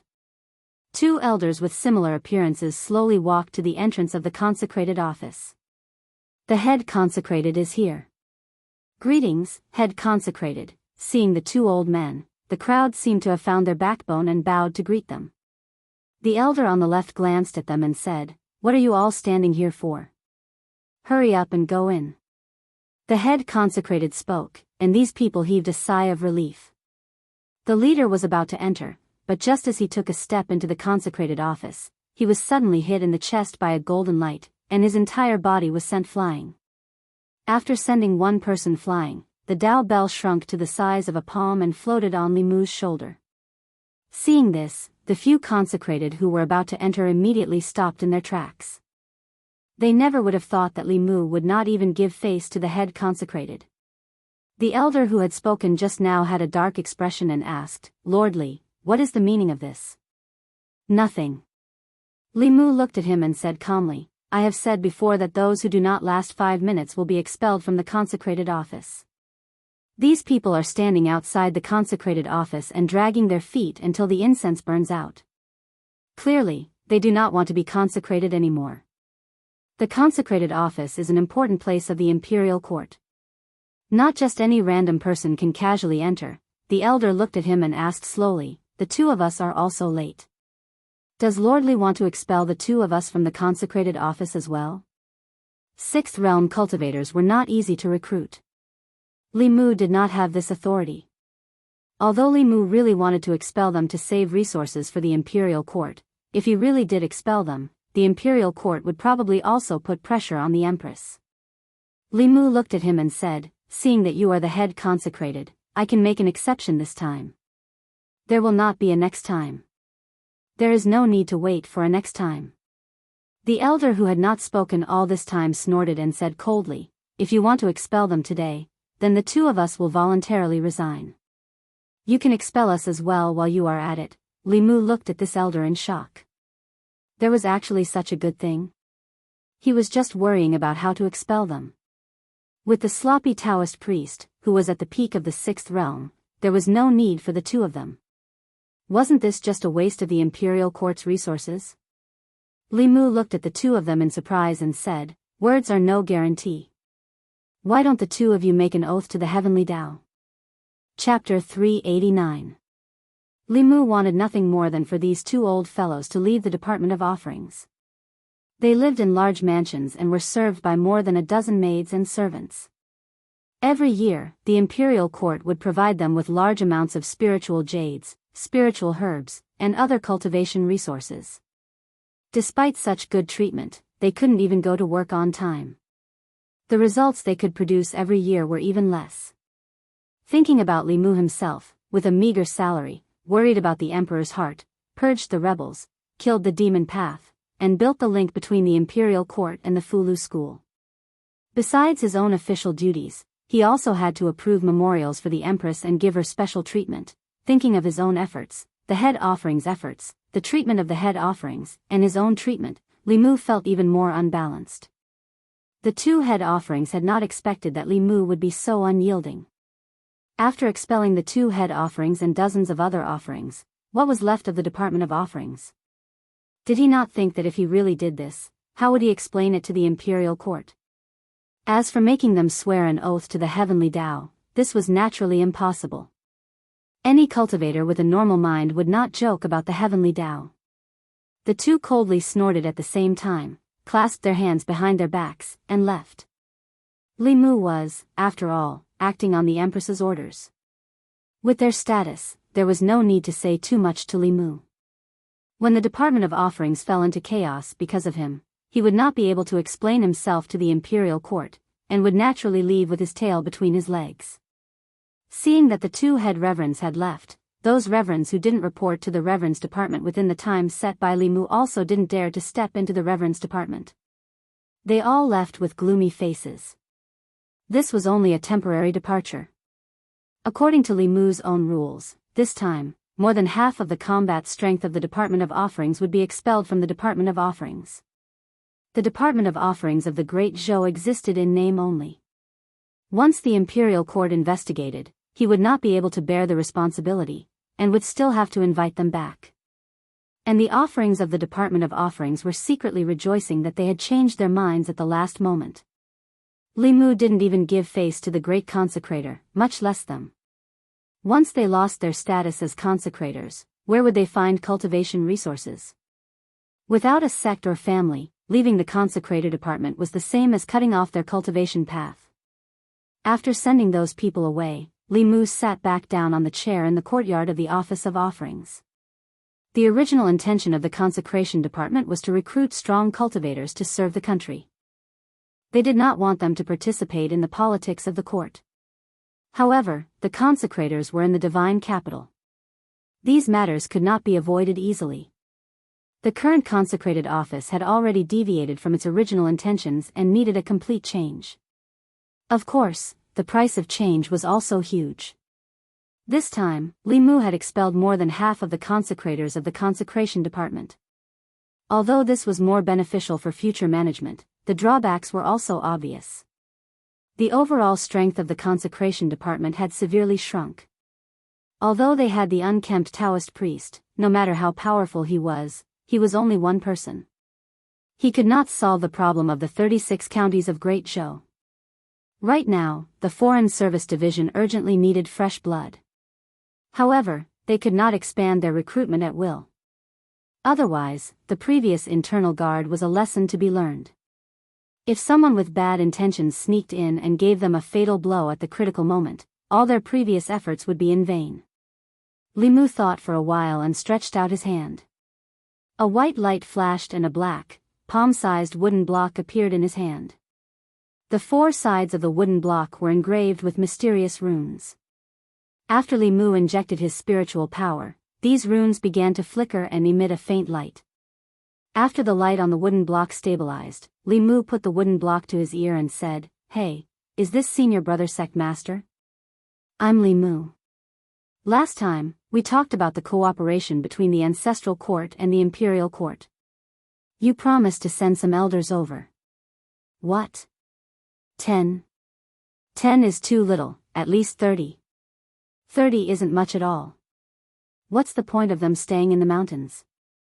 Why don't we pull them out to temper their minds? It's good for their future cultivation."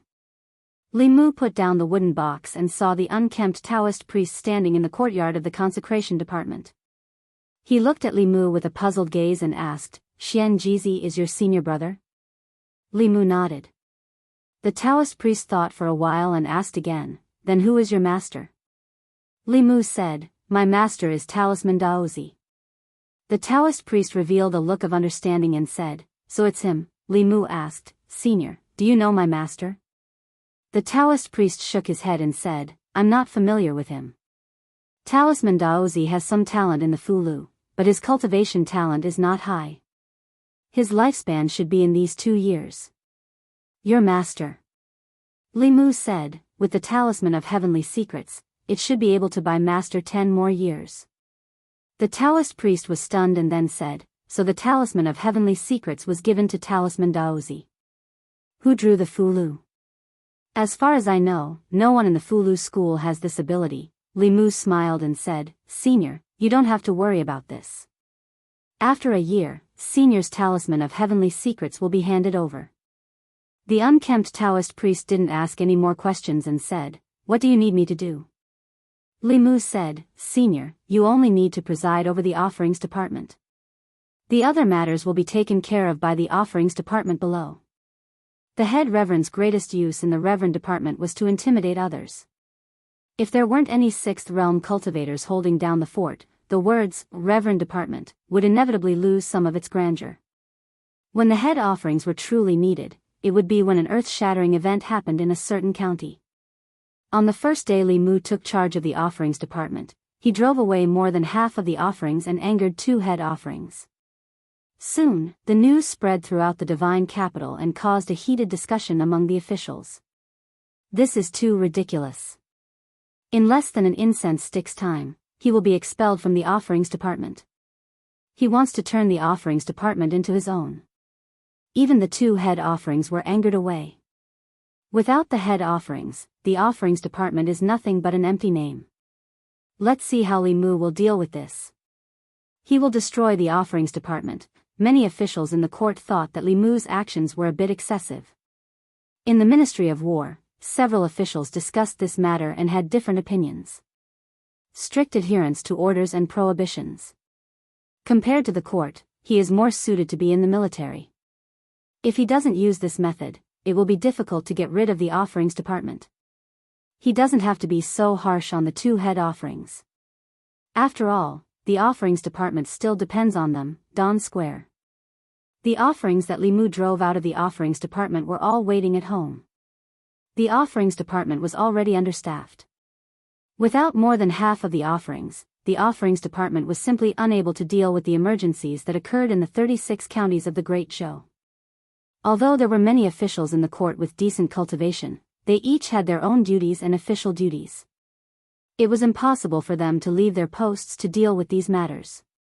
When the time came, it would be Li Mu begging them to return. A day later, someone knocked on the doors of these offerings. It wasn't Li Mu who knocked, but an official from the Ministry of Works. The offerings benefits were very good. Apart from receiving a generous monthly salary, they could also live in large mansions arranged by the court and have maids and servants to serve them. Of course, the premise of all this was that they were still offerings of the court. When they were no longer offerings, all their benefits would be taken away. Is that Li Mu serious? What do we do now? Is there no one in such a large court who can control him? Why isn't the head offering saying anything? The orders of the Ministry of Works could not be disobeyed. No matter how unwilling these people were, they could only move out of their mansions. Yesterday, they were still noble offerings of the great show. They lived in mansions bestowed by the court and had maids and servants to serve them. Overnight, they were driven out of their homes and became homeless wanderers. But they did not leave the divine capital. Everyone firmly believed that there would be a time for them to return. This confidence was shattered when they saw the 30 manifestation realm experts enter the offerings department. Countless former offerings stared at the doors of the offerings department in shock. Where did he find so many experts in such a short time? Is this his new consecrator? So he planned all of this. When they saw these experts, their hearts were filled with regret. They had been so fearless because without them, the offerings department would not be able to function in a short time. Who would have thought that Li Mu would only use 3 days to find people to replace them? They had only wanted to give Li Mu a show of strength, but not only had they failed to scare Li Mu, they had also lost their status as offerings. They had chosen to join the offerings department because there were no sects or clans to provide them with cultivation resources. Once they left the court, their path of cultivation would become abnormally difficult. While these former consecrated elders were feeling regretful, Li Mu, who was in the consecrated office, had a satisfied expression on his face. Xian Jizi had taken his words seriously. In just 3 days, the 30 elders of the Fulu school arrived at the divine capital from Mount Baiyun. Greetings, martial uncle. The 30 people stood in 3 neat rows and bowed to Li Mu. Li Mu reached out and gestured. We're all family, so there's no need to be so polite. The old man in the lead walked over to Li Mu and cupped his fists. Before we left, the sect master instructed us to listen to Martial Uncle Ling Jizi's orders when we arrive at the divine capital. Please instruct us, Martial Uncle. Li Mu felt gratified when he saw the obedient faces of these people. His own disciples were still the most obedient and sensible. What were those offerings who had looked up at the sky when they spoke? He waved his hand and told everyone, there's no hurry. Let me arrange your accommodations first. Soon, Li Mu led everyone to the Depan Square. After he left, the doors of the offerings department closed. A few former offerings who had been pacing back and forth at the doors shook their heads in disappointment. They could only turn around and leave. After these powerhouses arrived, the doors of the offerings department were completely shut. Before long, 2 old men walked over to the doors of the offerings department. They were the 2 high offerings. They glanced at the tightly shut doors of the offerings department and slowly floated up. A moment later, the 2 of them landed heavily on the ground. The slovenly Taoist priest placed his hands on their shoulders and said indifferently, behave yourselves. This is not a place for you to wander around as you please. Chapter 390. After being forced down from the sky, the 2 great reverends did not turn their heads, nor did they dare to turn their heads. Although the person behind them only revealed a little bit of his aura, just this little bit of aura was enough to make them feel fearful. This was definitely a 6th realm cultivator, and a peak 6th realm cultivator at that. He was different from people like them who had just entered the 6th realm a few years ago. This kind of person already had 1 foot in the 7th realm. Although the other foot might never be able to cross over, it was still not someone the 2 of them could contend against. A peak 6th realm cultivator had the ability to kill a normal 6th realm cultivator. One of the old men said with a slightly pale face, Senior, the 2 of us are reverends of the great show. This is the department of reverence. The sloppy Taoist priest patted their shoulders and said, You 2 are reverends of the great show. Who isn't? Don't use the imperial court to pressure me. That brat said we can't enter, so we can't enter. Don't cause trouble here. If something goes wrong with this old man's Tianji talisman and my lifespan ends, I'll drag you 2 down with me. With that, his body floated up and flew back into the department of reverence. The twin old men looked at each other and saw the shock in each other's eyes. The old man on the right muttered, he really is a peak cultivator whose lifespan is about to end. It's best not to provoke him. How did that Li Mu recruit such a powerful cultivator? The old man on the left knocked his head and said angrily, Is that the point? The point is the Tianji talisman. The Tianji talisman is a Tianji talisman that can increase one's lifespan by 10 years. Although the two brothers still had 20 years of lifespan, 20 years was not enough for them to break through to the 7th realm. There was an insurmountable gap between the middle realm and the upper realm. Not to mention 20 years, even if they were given another 40 years, they might not have a chance. But even if they couldn't break through, who wouldn't want to live for 10 more years? In these 10 years, if they encountered a great opportunity and were lucky enough to break through, their lifespan would increase by 60 years. Which cultivator could resist the temptation of 60 more years of lifespan?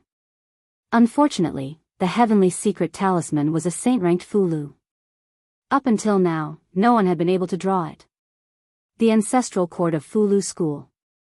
Perhaps there were still people who had the ability to draw a saint-level Fulu, but the materials used to draw a Fulu of this level were too precious, and the success rate was too low. Even a school as profound as Fulu school could not afford the risk of failure. Could it be that the price the imperial court paid for that Taoist priest to join the Department of Offerings was a heavenly secrets talisman? Although they had no use for it at the moment, they would need it sooner or later. If they could obtain one, they would be able to live for at least 10 more years. Even if they couldn't break through in the next 10 years, just being alive was already good enough. After Li Mu had settled down a group of senior apprentice nephews, when he returned to the Office of Offerings, he saw two high priests pacing back and forth outside the Office of Offerings. It seemed that although the slovenly Taoist priest was strange and always did things that did not suit his status, he still did his job diligently. Li Mu walked over, looked at the two and said, "Didn't the two of you want to leave the Office of Offerings? Why are you still here? Is there something else you want to take?" The two awkwardly smiled. An old man said, "Lord Li is joking. The two of us eat the salary of the imperial court, and share the burdens of the imperial court. How could we leave the Office of Offerings?" Li Mu said, "Those disobedient priests have already been expelled by me." I still remember the words the two of you said that day. The old man who had just spoken said, "Those people are the imperial court's priests, but did not listen to the imperial court's orders. They should have been expelled. Lord Li has done the right thing." Li Mu asked, "So, the two of you have no objections to this official's actions?" The two nodded at the same time, saying, "No." Li Mu looked at the two, lightly sighed, and said, "In truth, the two of you have profound cultivation. This official also wants to keep the two of you, but the treasury has been tight in recent years.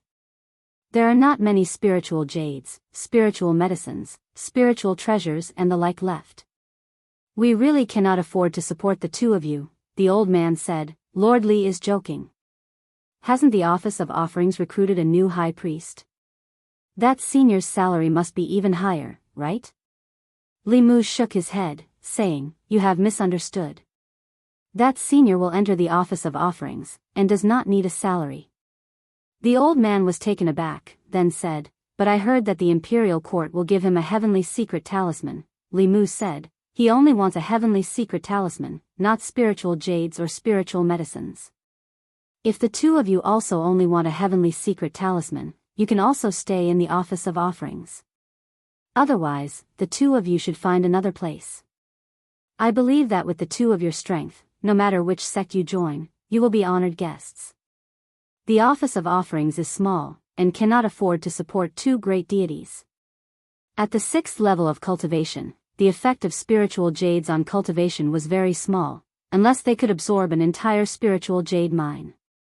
Compared to spiritual jades, the heavenly secret talisman was an item that could truly increase one's lifespan.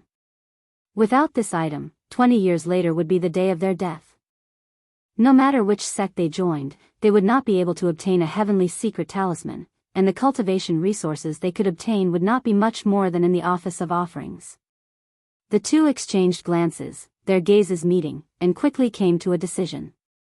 The slightly thinner old man smiled and said, "Actually, spiritual jades, spiritual medicines, and the heavenly secret talisman are not important. What is important is that the two of us have been in the Office of Offerings for many years, and have long developed feelings for each other. We are prepared to stay in the Office of Offerings until the day of our death." "That's right. When will that heavenly secret talisman be given out?" Li Mu said, 5 years later. The old man frowned and asked, "So long, that senior will also only receive it in 5 years?"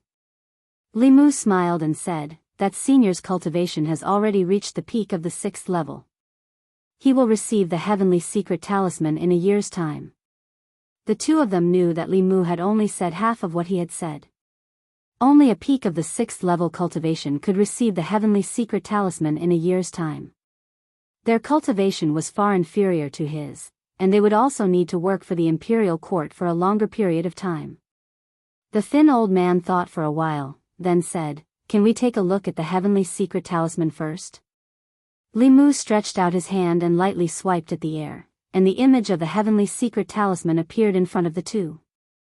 Li Mu looked at them and said, "The imperial court does not have a finished product for this talisman. We will first need to gather the materials, and this will also take some time." The two old men fell into deep thought for a long time, and then the thin old man said, "Allow us to consider it." Li Mu nonchalantly said, "The two of you can do as you please." The two old men left the office of offerings and returned to their residences to continue their discussion. The success rate of a saint-level Fulu talisman is extremely low. One may be able to draw one, but not a second one. But that Taoist priest also doesn't seem like someone who's so easily fooled. He doesn't have much lifespan left, so we can only choose to believe him. We still have to wait and see. We can stay for a year. If that person really does obtain the heavenly secret talisman, it won't be too late to continue staying in the office of offerings. In the imperial palace, Li Mu had already walked to the entrance of Changel Palace. There was no need to doubt the strength of those two high reverends. Although they were not as strong as the slovenly Taoist priest, they were still solid 6th realm cultivators. In Mount Baiyun, they would also be peak leaders. If the imperial court spent a large amount of resources to raise such people as mascots, Li Mu naturally wouldn't agree to it. But if they could work for the imperial court for free, then the more the better. In the end, they were still two 6th realm cultivators. Li Mu did not intend to let them go so easily. But these old monsters who had lived for a century were not so easily fooled. If he did not show some true ability, he might not be able to intimidate them. Thus, he planned to draw a saint-level Fulu talisman right now. Before coming to the imperial palace, Li Mu specially made a trip home to tell Lu Hanyan and Li Qing that he might not return home for 3 or 4 days, and that they did not need to worry. Even for the current Li Mu, drawing a saint-level Fulu talisman was a very taxing task. Before officially drawing the talisman, he had to adjust himself to his best condition to ensure that the talisman could be successfully drawn on the first try. Just now, Li Mu used the spirit snail to inform the Empress. She agreed almost without thinking. Li Mu walked to Changel Palace and said, "In these 3 to 4 days, I may have to stay in the palace and adjust myself to my best condition." Zhou Yi said, "Just stay in the back hall of Changel Palace. If you need anything, I will ask the apricot guards to prepare it." Li Mu said again, "My own magic power is not enough to draw a saint-level Fulu talisman. When the time comes, I will have to trouble your majesty." Zhou Yi nodded and said, "I understand. When the time comes, I will help you." Perhaps because they had been together for a long time, Li Mu still had some distance between him and Xian Jizi. But with the Empress, there was none at all. With her by his side, Li Mu had no worries at all. Talisman drawing was a very ritualistic affair. Even more so when it came to high-level Fulu talismans. When the first seats of Mount Baiyun were drawing the saint-level Fulu talisman, they would burn incense and bathe half a month in advance in order to ensure the success rate. Then, they would lock themselves in a quiet room and adjust their magic power and mind to their best condition before starting to draw the talisman. This was the Empress's bedroom. Burning incense and bathing were unnecessary. What Li Mu needed to do was to draw the Tianji talisman's runes over and over again until they formed muscle memory. This was the only way to ensure that he could fully control his magic power while drawing the talisman. The last time he drew the Tianji talisman was a few months ago. Now that he was going to do it again, everything had to be prepared again. In these 3 days, the only thing Li Mu had to do was practice. As for the materials used to draw the talisman, the Empress had already asked Mr. Mei to prepare them. Changel Palace, Back Hall. On the table, the materials used to draw the talisman were placed neatly. Li Mu stood behind the table, took a deep breath, closed his eyes, and said, "Your Majesty, I am ready." Zhou Yi sat cross-legged on the bed. A white light shot out from her body and entered Li Mu's body. Li Mu opened his eyes again. His gaze was deep, as if it contained the sun, moon, and stars. He picked up the talisman brush, wrapped it in talisman liquid, and slowly put it down. Shen Du, 3 days passed without any disturbances. A few days ago, Li Mu took charge of the Department of Worship and expelled more than half of the worship. It seemed that he had a bad relationship with the two great worship. Many people were waiting for his next move, but he disappeared without warning for 3 days. In these 3 days, he did not go to the Department of Ministers, nor did he go to the Department of Worship. Even the people of Shen Du did not see him on the streets. Other than that, there was another strange thing. Yesterday's morning court session was stopped for no reason. Since the Empress stabilized her power, the morning court session was held every 3 days. It was very regular and there were almost no exceptions. Occasionally, it was stopped for some big sacrificial ceremonies. It had to be said that the Empress was much more diligent than the previous emperor in the morning court session. Among all the previous emperors, perhaps only Emperor Wen, who held morning court every day, was more diligent than the Empress. The Empress and Li Mu disappeared at the same time, which made people's imagination run wild. Especially 3 days ago, someone saw Li Mu walk into Changle Palace with their own eyes. Changle Palace was the Empress's bedroom. She usually gathered the ministers in Shangyang Palace. Among the foreign ministers, only Li Mu could freely enter and leave her bedroom. Li Mu had not come out for 3 whole days after entering Changle Palace. Although the people did not dare to talk about it, they had thought a lot in their hearts. Some people even suspected that the Empress had no intention of passing the throne to the Shao clan or the Zhou clan, but wanted to have a son of her own. Li Mu looked like a favored minister, but he was actually a favored concubine, or the Empress had already chosen him as the Empress. As for Li Mu's wife, it was just a cover. Otherwise, how could they stay in Changle Palace for 3 days without coming out? And Li Mu's family did not have the slightest intention of looking for him. The Empress, who had always been diligent, had even stopped the morning court session for Li Mu. This was not a favored minister messing up the government, but a favored concubine messing up the government. Just as some of the officials were thinking this, they suddenly felt an inexplicable palpitation. Then, they realized that the sky had darkened without them noticing. An official was transcribing a dossier when the books on the table suddenly rustled in the wind. Just as he was about to close the window, he caught a glimpse of the sky outside the window. He could not help but stand up with a shocked expression and said in a panic, "What is this?" In the divine capital, all the officials in the palace walked out and looked at the sky. They saw that the originally cloudless sky was suddenly filled with dark clouds. The dark clouds covered the sky and covered the entire divine capital. It was as if the entire world had darkened. The dark clouds were extremely low. Everyone felt as if a huge rock was pressing on their chests, and they could not breathe at all. What's going on? Why is there suddenly such a phenomenon in the divine capital? I can't breathe.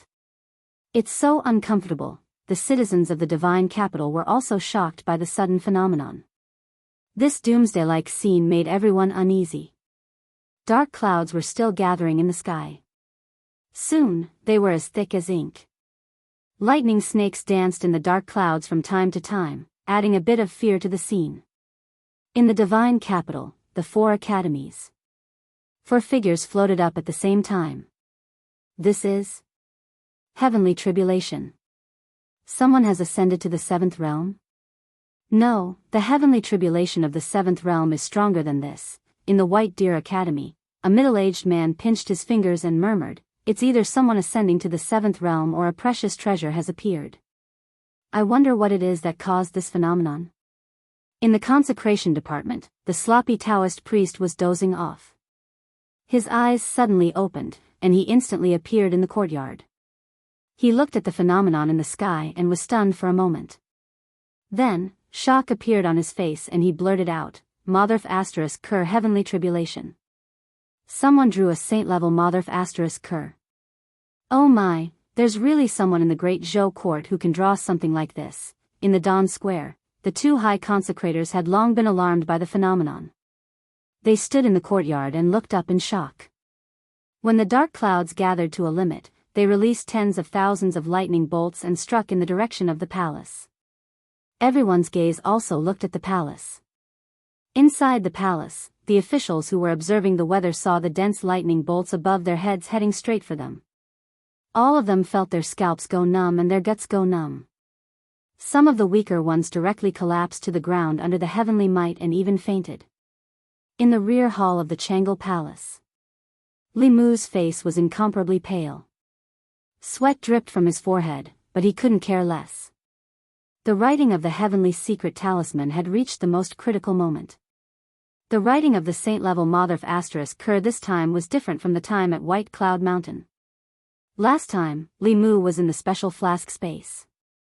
After he drew the Motherf asterisk cur, the heavenly tribulation phenomenon appeared. This time, the heavenly tribulation appeared much faster than Li Mu had expected.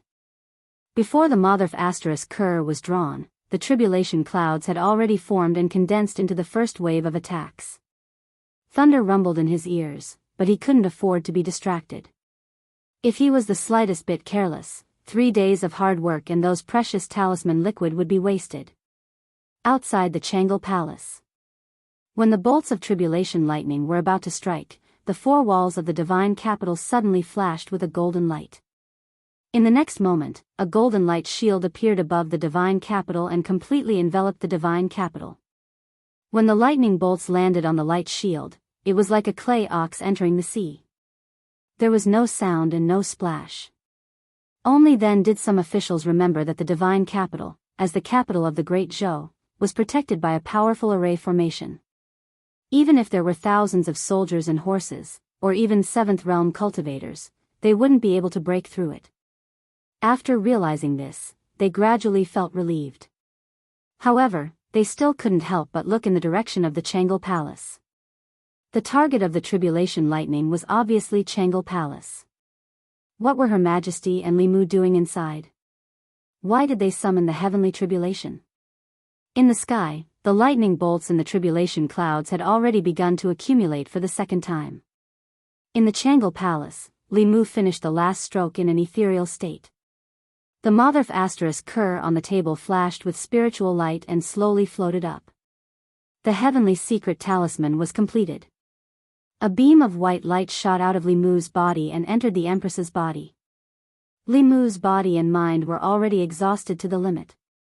Without the support of the Empress' primordial spirit, he felt the world spin and immediately fell to the ground.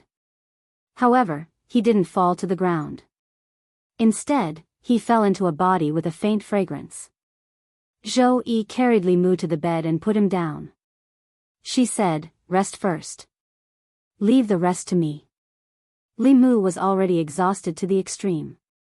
He didn't have time to think about the soft Princess Carrie just now. He closed his eyes and fell into a deep sleep. Zhou Yi looked at Li Mu. He took off his shoes and placed them neatly by the bed. The blanket at the end of the bed also stretched out on its own and covered Li Mu's body. After doing all this, Zhou Yi's body disappeared into thin air. In the next moment, everyone in the divine capital saw an illusory figure rise rapidly from the palace and appear in the sky. As the illusory figure rose, it kept growing bigger and bigger. Soon, it was hundreds of feet tall. The illusory figure was wearing an imperial robe and an imperial crown. It floated above the palace. Because it was too tall, no one could see its face clearly. In the dark clouds, the second wave of tribulation lightning had already condensed and pressed down on the illusory figure. The illusory figure just pointed a finger, and the lightning immediately collapsed. At the same time, the frightening dark clouds in the sky also collapsed. After pointing a finger, the sky in the divine capital was clear and bright again. Countless people in the divine capital were deeply shocked by this scene. After they recovered from their shock, they immediately knelt on the ground and cheered loudly. "It's Her Majesty the Empress. Long live Her Majesty the Empress." The scene just now had left an indelible memory in their hearts. Countless officials in the imperial court also couldn't recover from the shock for a long time. Although the Empress had always given them the impression that she was majestic and unapproachable, she rarely displayed her strength in front of the officials. As a result, they had almost forgotten that she was an ultimate powerhouse of the seventh realm. The heavenly tribulation that could destroy the entire divine capital was directly shattered by her pointing a finger. How powerful was this? At this moment, no matter if it was the officials of the new party or the old party, they could only submit to that indomitable figure in front of their hearts. After dispersing the tribulation clouds, the illusory figure quickly shrank and finally disappeared from the sky above the palace. Changle Palace. Li Mu didn't know how long he had slept. When he woke up again, he saw the Empress standing in front of the window. Zhou Yi looked at him and said indifferently, "Open your mouth." Li Mu opened his mouth, and a ray of light flashed from her hand. A round thing appeared in Li Mu's mouth. It melted in an instant, and a pure medicinal power rushed to his limbs and bones. More than half of the magic power in his body was instantly recovered. Li Mu sat up on the bed and asked, "Your Majesty, how long have I slept?" Zhou Yi said, "About a day and a night." Including the time he had been unconscious, it was a little longer than he expected. Li Mu got off the bed and said, "I'll go home first." Zhou Yi said, "Your mind is seriously overdrawn. Rest for a while more." Li Mu shook his head and said, "No, I'll go home and rest. If I don't go back, my wife will be worried." Zhou Yi waved her hand and said, "Go, go." As soon as she finished speaking, Li Mu felt his vision blur. The next moment, he appeared in his own courtyard. Benefactor. Young master. Xiao Bai and Wan Wan were swinging in the courtyard out of boredom. When they saw Li Mu, they immediately rushed over. Wan Wan hugged Li Mu's arm and said, "If you didn't come back, Miss would have gone to the palace to find you." Li Mu smiled embarrassedly at Lu Hanyan and Li Qing, who had just walked out of the room, and said, "I've made you worry." Li Qing was clearly relieved. Lu Hanyan walked up to him. Seeing his pale face, she whispered, "You're just a minor official, not the Prime Minister. Why do you have to work so hard?" Li Mu took her hand and said, "If it weren't for His Majesty, we wouldn't have everything we have today. We also wouldn't have been able to reverse the verdict and get revenge for Lord Li, and naturally, I have to repay His Majesty to the best of my ability. But you don't have to work so hard." Lu Hanyan looked at him reproachfully and said, "His Majesty doesn't know how to care about you. It's so difficult to reach the saint-level Fulu. What if you hurt your cultivation foundation?" Li Mu smiled and said, "His Majesty is very good to me. Don't worry, I'm fine. I'll recover after a few days of rest." In Changle Palace, Zhou Yi looked angry. She gritted her teeth and said, "Only you know how to care about him. So what if you're married?" Chapter 391. Not long after Li Mu returned home, the Empress asked Mr. May to send over some elixirs to strengthen one's foundation. Although he borrowed the Empress's power when he drew talismans, the mental exhaustion was his own. The saint-level Fulu was something that far exceeded the limits of Li Mu's current ability. After every talisman he drew, he had to rest for a long time before he could draw the second one. When he reached level 6 and his cultivation increased greatly, drawing saint-level talismans would no longer have such serious after-effects. But that would be a long time in the future. Due to various opportunities, his cultivation had increased rapidly in the past 2 years. He had completed a path that others would take a lifetime to complete. For his cultivation after the fifth realm, unless he encountered a great opportunity, such as the Emperor's Qi in the Great Zhou Ancestral Temple, which he coincidentally absorbed, then there was a certain possibility that he could immediately become a seventh realm cultivator like the Empress. Otherwise, he would have to take one step at a time on the path of cultivation in the future and walk down the same path as the Empress. However, he didn't plan to draw too many talismans in the short term. This talisman was to prove to the sloppy old Taoist and the two high priests that he had the ability to do so. They had had enough of it. Li Mu rested for a night. The next morning, he came to the Department of Offerings again. He walked in front of the sloppy Taoist priest and stretched out his hand. A Fulu floated above his palm.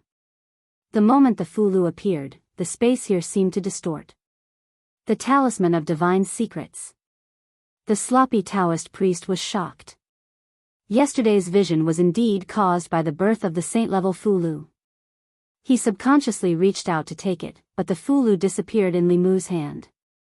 Limu smiled and said, "As long as you stay in the Department of Offerings for a year, I will give you the talisman of divine secrets with both hands after a year." The sloppy Taoist priest glanced at him and didn't raise any objections. There was no doubt that he wouldn't be able to get the talisman after a year. Limu represented the Great Zhou court, so it was impossible for the Great Zhou court to lie to him about this matter. They would not, nor would they dare to. What Limu wanted was for the slovenly Taoist priest to remain in the Department of Worship for a year. As for whether he was sleeping here or doing something else, it didn't matter. His use to the Department of Offerings was like a nuclear bomb to a country in another world. Whether or not he needed it did not matter, but it was a necessity. Moreover, compared to swindling people on the streets of the divine capital and enduring the sun and rain, he was allowed to live in a spacious mansion, have servants to serve him, have a respectable status, and after a year, he was even given a treasure that countless cultivators coveted. If he didn't contribute to the Department of Offerings, how could he feel at ease? To high-level cultivators, this was a great karma. If they were tainted by the karma but had no effect, it would have a great impact on their future path of cultivation. Whoring for free did not exist for them. The more they hoard for free now, the more they would have to repay in the future. Limu walked into the courtyard and saw two figures standing there. He looked at the two old men and asked, "Have the two of you finished thinking?" The two great reverends nodded at the same time. The thin old man said, "We've finished thinking. After so many years, us two brothers have already treated the Department of Offerings as our home. How can we just leave like this?" Although staying in the Department of Offerings would be somewhat restricted, even if they joined a sect, they would still have to contribute to the sect. There was no sect that didn't ask them to do anything for the sect, but would provide them with large amounts of cultivation resources. And if they worked for the Great Zhou court, they would be able to obtain the talisman of heavenly secrets, extending their lifespan by 10 years before the end of their lives. This was a benefit that they could not obtain from any sect. Just for this reason alone, they could not leave the Department of Offerings. Limu looked at the two and said awkwardly, "But the state treasury is tight. I'm afraid it can't provide you with as many cultivation resources as before. At the 6th realm, the resources that the Great Zhou court provided for them were not enough to accelerate their cultivation in the first place. If they ran out of resources, then so be it. Compared to that, the talisman of heavenly secrets was the most important." The thin old man said seriously, "Although the two of us were not born in the Great Zhou, in our hearts, we've already treated the Great Zhou as our second home. We hope to do something for the Great Zhou. We don't need any spiritual jade or spiritual herbs." Limu smiled and said, "The Department of Offerings welcomes the two great reverends back." Of course, Limu would not refuse a 6th realm expert who had delivered themselves to his door for free. The more experts there were in the Department of Offerings, the better. The more powerful the Department of Offerings would be, and he would be one step closer to his dream of subduing the demon nation, pacifying the ghost realm, and destroying the demon sect.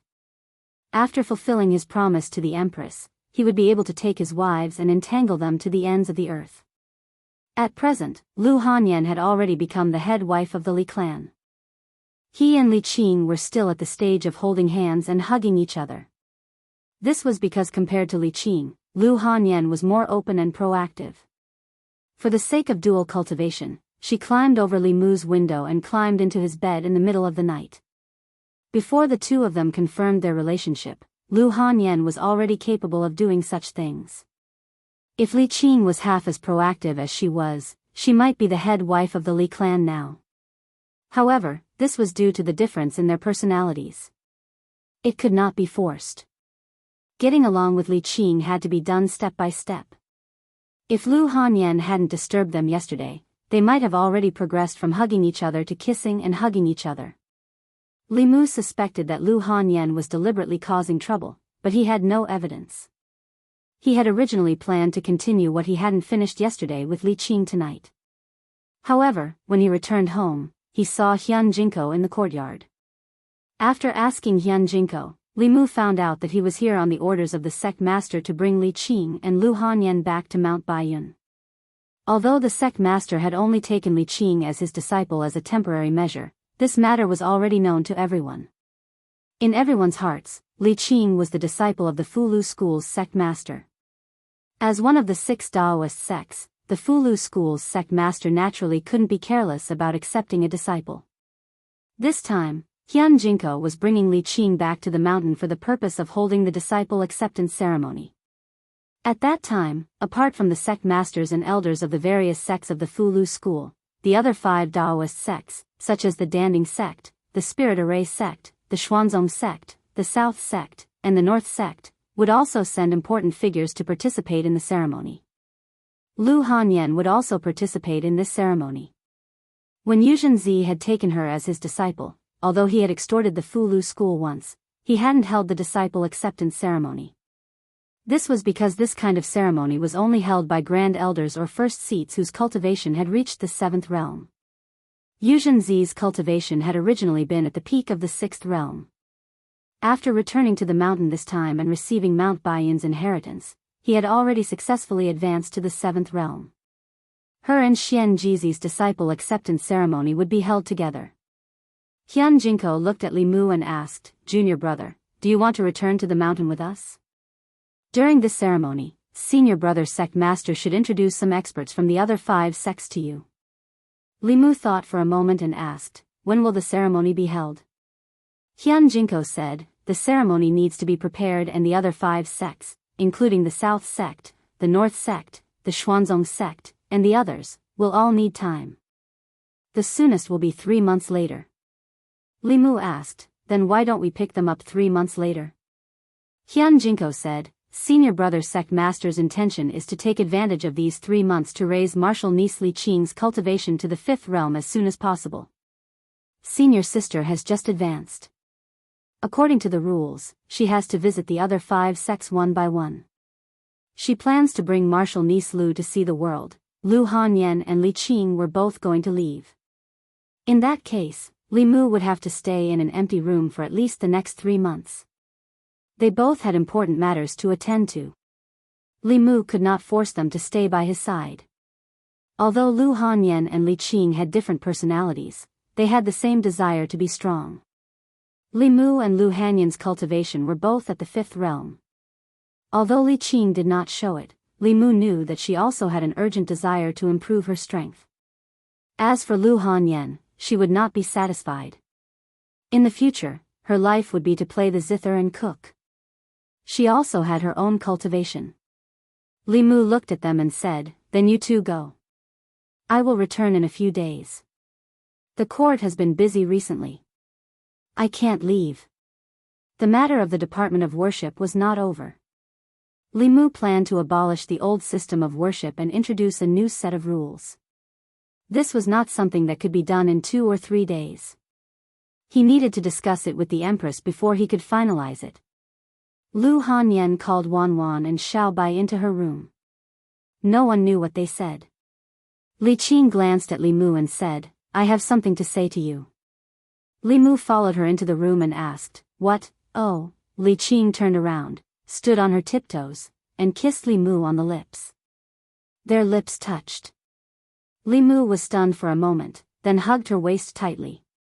There were not many words. Their lips pressed together for a long time and did not separate. It was as if they both wanted to melt into each other's bodies. It was not until Lu Hanyan snorted outside that Li Qing let go of Li Mu somewhat awkwardly and ran out with a red face. Lu Hanyan extended a hand to Li Qing and said unhappily, "Look at you. You don't look like the Constable Li of the past. Let's go." Li Qing held her hand and turned around to look at Li Mu. Only then did she leave with her. This was not the first time that Li Mu had parted with Li Qing and Lu Hanyan. However, the 2 times they parted, his emotions were completely different. After parting with Li Qing in Yangqiu County, they had gone their separate ways. He did not know if they would meet again. The parting in Luoyang was only temporary.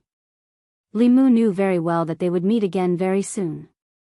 The last time he parted with Lu Hanyan, it was because they were both weak and helpless. The incident where Li Mu faced off against Chu Jiang of Gojoseon alone had left a huge shadow in Lu Hanyan's heart. It made her want to urgently improve her strength. Now, the situation was completely different from that time. Whether it was Li Mu or her, if they were to face off against Chu Jiang of Gojoseon again, the latter would definitely be the one in a difficult situation. These days, each of them had been working hard for their own futures. They had also completed their growth and transformation. After Lu Hanyan and Li Qing left, Li Mu looked at Wan Wan and Xiao Bai and asked, "What did she say to you just now?" Xiao Bai immediately said, "Sister Lu said that when she and Sister Qing are not around, we should look after our benefactor and not let our benefactor provoke other little vixens in Luoyang." Wan Wan covered Xiao Bai's mouth and said, "Miss said that we can't tell young master." Li Mu spanked her butt and said unhappily, "Do you only have eyes for your miss?"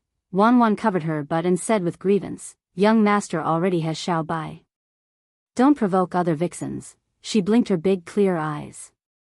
There was a pleading look in her eyes. Li Mu met her gaze and almost lost his mind. He covered Wan Wan's eyes and pressed down on her but a few more times. He said angrily, "How many times have I told you not to use your eye technique on me?" Chapter 392. With Lu Hanyan by her side, Wan Wan's progress was also very fast. Although her cultivation level was still at the third realm, her ocular techniques were becoming more and more powerful. Even Li Mu couldn't control himself after looking at her pair of big, watery eyes for a long time. Lu Hanyan left, but Wan Wan was left behind to act as Li Mu's spy. Fortunately, Li Mu had Xiao Bai. In this family, she was the only one who was wholeheartedly loyal to him. Okay. Li Mu put Wan Wan down and asked, "They're gone. There are only 3 of us. What are we eating tonight?" Wan Wan became energized at the mention of food. She rubbed her butt as she hugged Li Mu's arm and said, "Let's eat barbecued meat." "No, let's eat hot pot again." "No, barbecued meat again." How about hot pot again?" Wan Wan was very conflicted about whether to eat hot pot or barbecued meat. In the end, Li Mu decided to eat hot pot and barbecued meat at the same time. After eating and drinking to their fill, she and Xiao Bai cleaned up and washed the dishes. Li Mu went to the backyard and continued to repair the law bell. A complete law bell was very important to him. The sooner he repaired it, the sooner his family's safety would be completely guaranteed. However, he knew that those small spells that had never appeared in this world were almost used up. If the law bell couldn't be completely repaired before they were used up, he could only wait for it to slowly repair itself. However, if that was the case, he didn't know how long he would have to wait. A year or even several years was very likely. And this was under the condition that Li Mu had already repaired most of the cracks. If it weren't for Li Mu's intervention, it would probably take dozens or even hundreds of years just by relying on its self-repair ability. The next day, Li Mu went to the palace as usual. There wasn't much to do in the Imperial Secretariat recently. Li Mu handled his own business in the Imperial Secretariat in the morning. In the afternoon, he went to Changle Palace to help the Empress approve memorials and discuss the reform of the Department of Imperial Offerings with her. In Changle Palace, Li Mu sat at the side, carefully reading the important memorials. Zhou Yi leaned lazily on the dragon throne, reading a book called Strange Stories from a Chinese Studio. Occasionally, she would raise her head to look at Li Mu. Seeing that he was seriously correcting the memorials, she lowered her head again to read. By the time Zhou Yi came to her senses, she had already been in the yamen for a long time. She looked up at Li Mu again and asked, "It's been a quarter of an hour. Why haven't you gone back yet?" Li Mu flipped open a new memorial. Without raising his head, he said, "My wife has returned to Mount Baiyun. I'm not in a hurry to return today. I'll read a few more memorials." Zhou Yi unconsciously sat up straight and asked, "Which wife?" "Li Mu, both of them went." "How long will you be gone?" 3 or 4 months. Zhou Yi put down the book in her hand and said, "Then you're not in a hurry to go back. Finish reading these memorials first." Li Mu shook his head and said, "I'm afraid that won't do.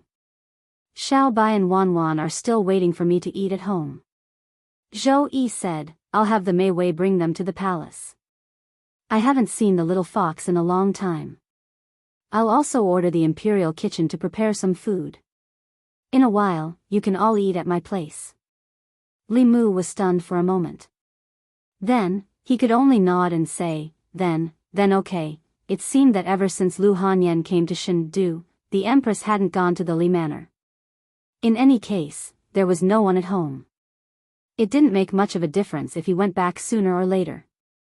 It was better to work overtime in the palace and get a working meal.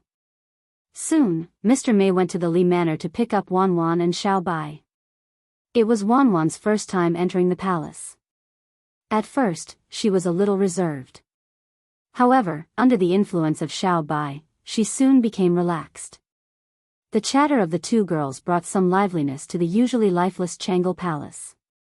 Li Mu noticed that when the Empress looked at Wan Wan and Xiao Bai, who were chasing each other in Changle Palace, there was a faint smile at the corner of her mouth. Li Mu's impression of the Empress was that she rarely smiled. At most, she was expressionless. Perhaps she saw her own teenage years in Wan Wan and Xiao Bai. However, their teenage years should be different. Wan Wan and Xiao Bai were at the age of innocence. At the Empress age, she should have become the crown princess and officially started her unfortunate life. While Li Mu was reviewing the reports, the Empress took Wan Wan and Xiao Bai to the Imperial Garden to admire the flowers. Mr. Mei once said that the flowers in the Imperial Garden were all planted by the Empress herself. Planting and nurturing flowers was her greatest hobby. Who didn't like these beautiful things? If he really had the chance to kidnap the Empress in the future and live in seclusion with her, he would let her plant flowers all around the house. Every day, when he opened the door, he would reap the joy of the whole day. After finishing the last report, Li Mu left Changle Palace and walked towards the Imperial Garden. Although he had been to Changle Palace more than 100 times, his fixed route was from the Secretariat to Changle Palace. He had never been to other places. Fortunately, Li Mu knew the direction of the Imperial Garden. After walking out of Changle Palace, he walked in a direction. After a few hundred steps, Li Mu suddenly sensed something and stopped in his tracks. He turned to look at a palace next to him. His heart was pounding. Suddenly, he had a strong urge to step into this palace. It seemed that there was something in this palace that was attracting him. Li Mu looked up at the top of the palace and saw the words, Ancestral Temple. He subconsciously walked towards the palace, but before he could get close, a loud shout suddenly came from the palace. Get lost! At the same time, a strong aura swept out from the palace and pressed down on Li Mu. Li Mu took a few steps back. His hair fluttered behind him, and his clothes fluttered. However, he also condensed an extremely strong force on his body. The two forces collided and formed a powerful impact. In the sky, several floating clouds suddenly scattered. At the same time Li Mu's telekinesis condensed into force, a dragon's roar came from the palace. Then, a golden light suddenly flew out. It was a golden dragon. After flying out of the palace, it rushed towards Li Mu. The golden dragon was very fast. Li Mu had no time to dodge, nor did he try to. He did not feel any threat from the golden dragon. The golden dragon flew to Li Mu's side and instantly wrapped around his body. In the next moment, Li Mu's expression changed slightly. He felt that the telekinesis he had accumulated was quickly flowing into the golden dragon's body. Li Mu controlled his telekinesis so that it would not be taken away by the golden dragon. He grabbed the golden dragon's body with one hand, wanting to fling it away. However, his hand passed through the golden dragon's body. The dragon was actually an illusory object. It did not have a physical body at all. Seeing that the telekinesis he had painstakingly accumulated was about to be taken away by the dragon, Li Mu made up his mind and used the guiding technique to compete with it. The man and the dragon were evenly matched in the contest for the telekinesis. Neither could do anything to the other. At this moment, 3 figures walked out of the palace.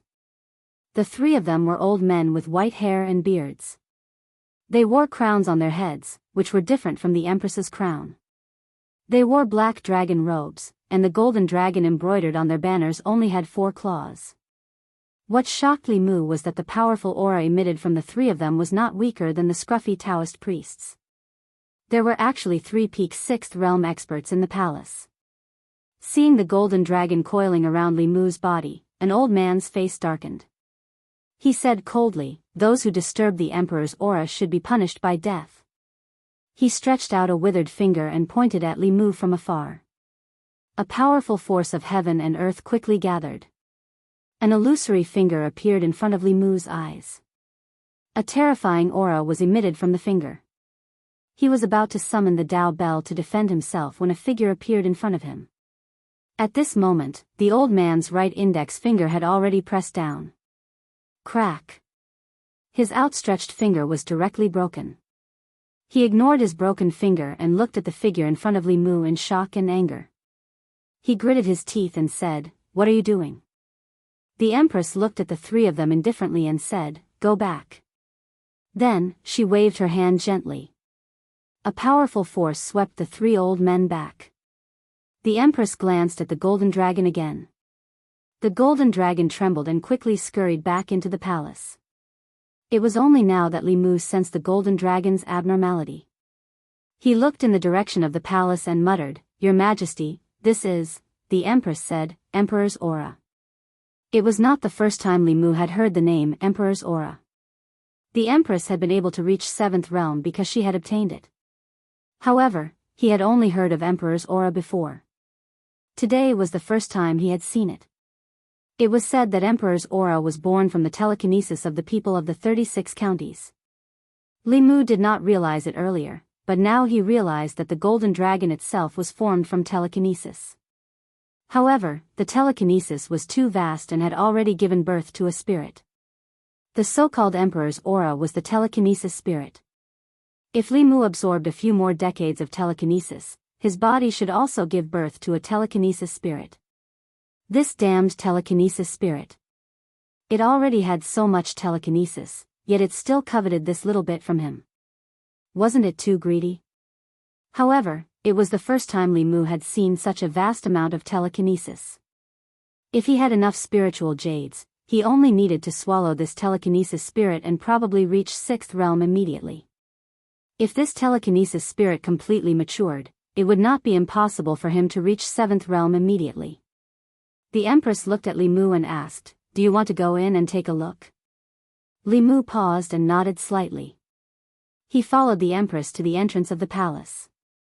3 old men stood in the palace. The leader said in a low voice, "This is the ancestral temple. Those who are not members of the royal family cannot enter." The Empress looked at them calmly. "I let him in. Do you have any objections?" The old man said, "We are the guardians of the ancestral temple. If you want to let an outsider in, you have to step over our dead bodies first." The Empress looked at Mr. Mei, who was waiting outside the palace, and said, "Mei Wei, arrange for someone to come and collect the body." After saying that, the other 2 old men pulled the old man away, one on the left and one on the right. "Royal brother, forget it, it's not a big deal. Didn't the Zhou family also come in back then? If he wants to see, let him see. It's not like he'll lose anything." Chapter 393. The 3 elders walked to the corner of the hall and sat down cross-legged on the futons. Li Mu followed the Empress into the hall. This hall was bigger than Li Mu had imagined. After walking in, the first thing that caught his eye was a high platform in the innermost part of the hall. On the high platform, there were many memorial tablets. Li Mu glanced at them and saw that the names of the past emperors of the Great Zhou were written on the tablets. The one at the top was the founder of the Great Zhou, the founding emperor of the Great Zhou. The one at the bottom was the former emperor. The former crown prince had his power taken away by the Zhou family before he had officially inherited the throne, so he was not qualified to be listed. Below the high platform were 2 rows of small cauldrons. Li Mu counted. There were 36 cauldrons in total, the same number as the counties of the Great Zhou. Traces of golden light were drawn out of the small cauldrons and gathered in a large cauldron in the center of the hall. The golden dragon was swimming in the cauldron. Although it looked at the Empress with fear in its golden eyes, when it looked at Li Mu, its eyes were full of greed. Li Mu looked at the golden dragon, and some other thoughts arose in his mind. After reaching the 5th level, his cultivation had become very slow, so slow that he could barely feel any progress. If he could swallow this golden dragon, he could immediately reach the 6th level, which was worth at least 20 years of cultivation. Feeling Li Mu's gaze, the greed in the golden dragon's eyes immediately disappeared without a trace.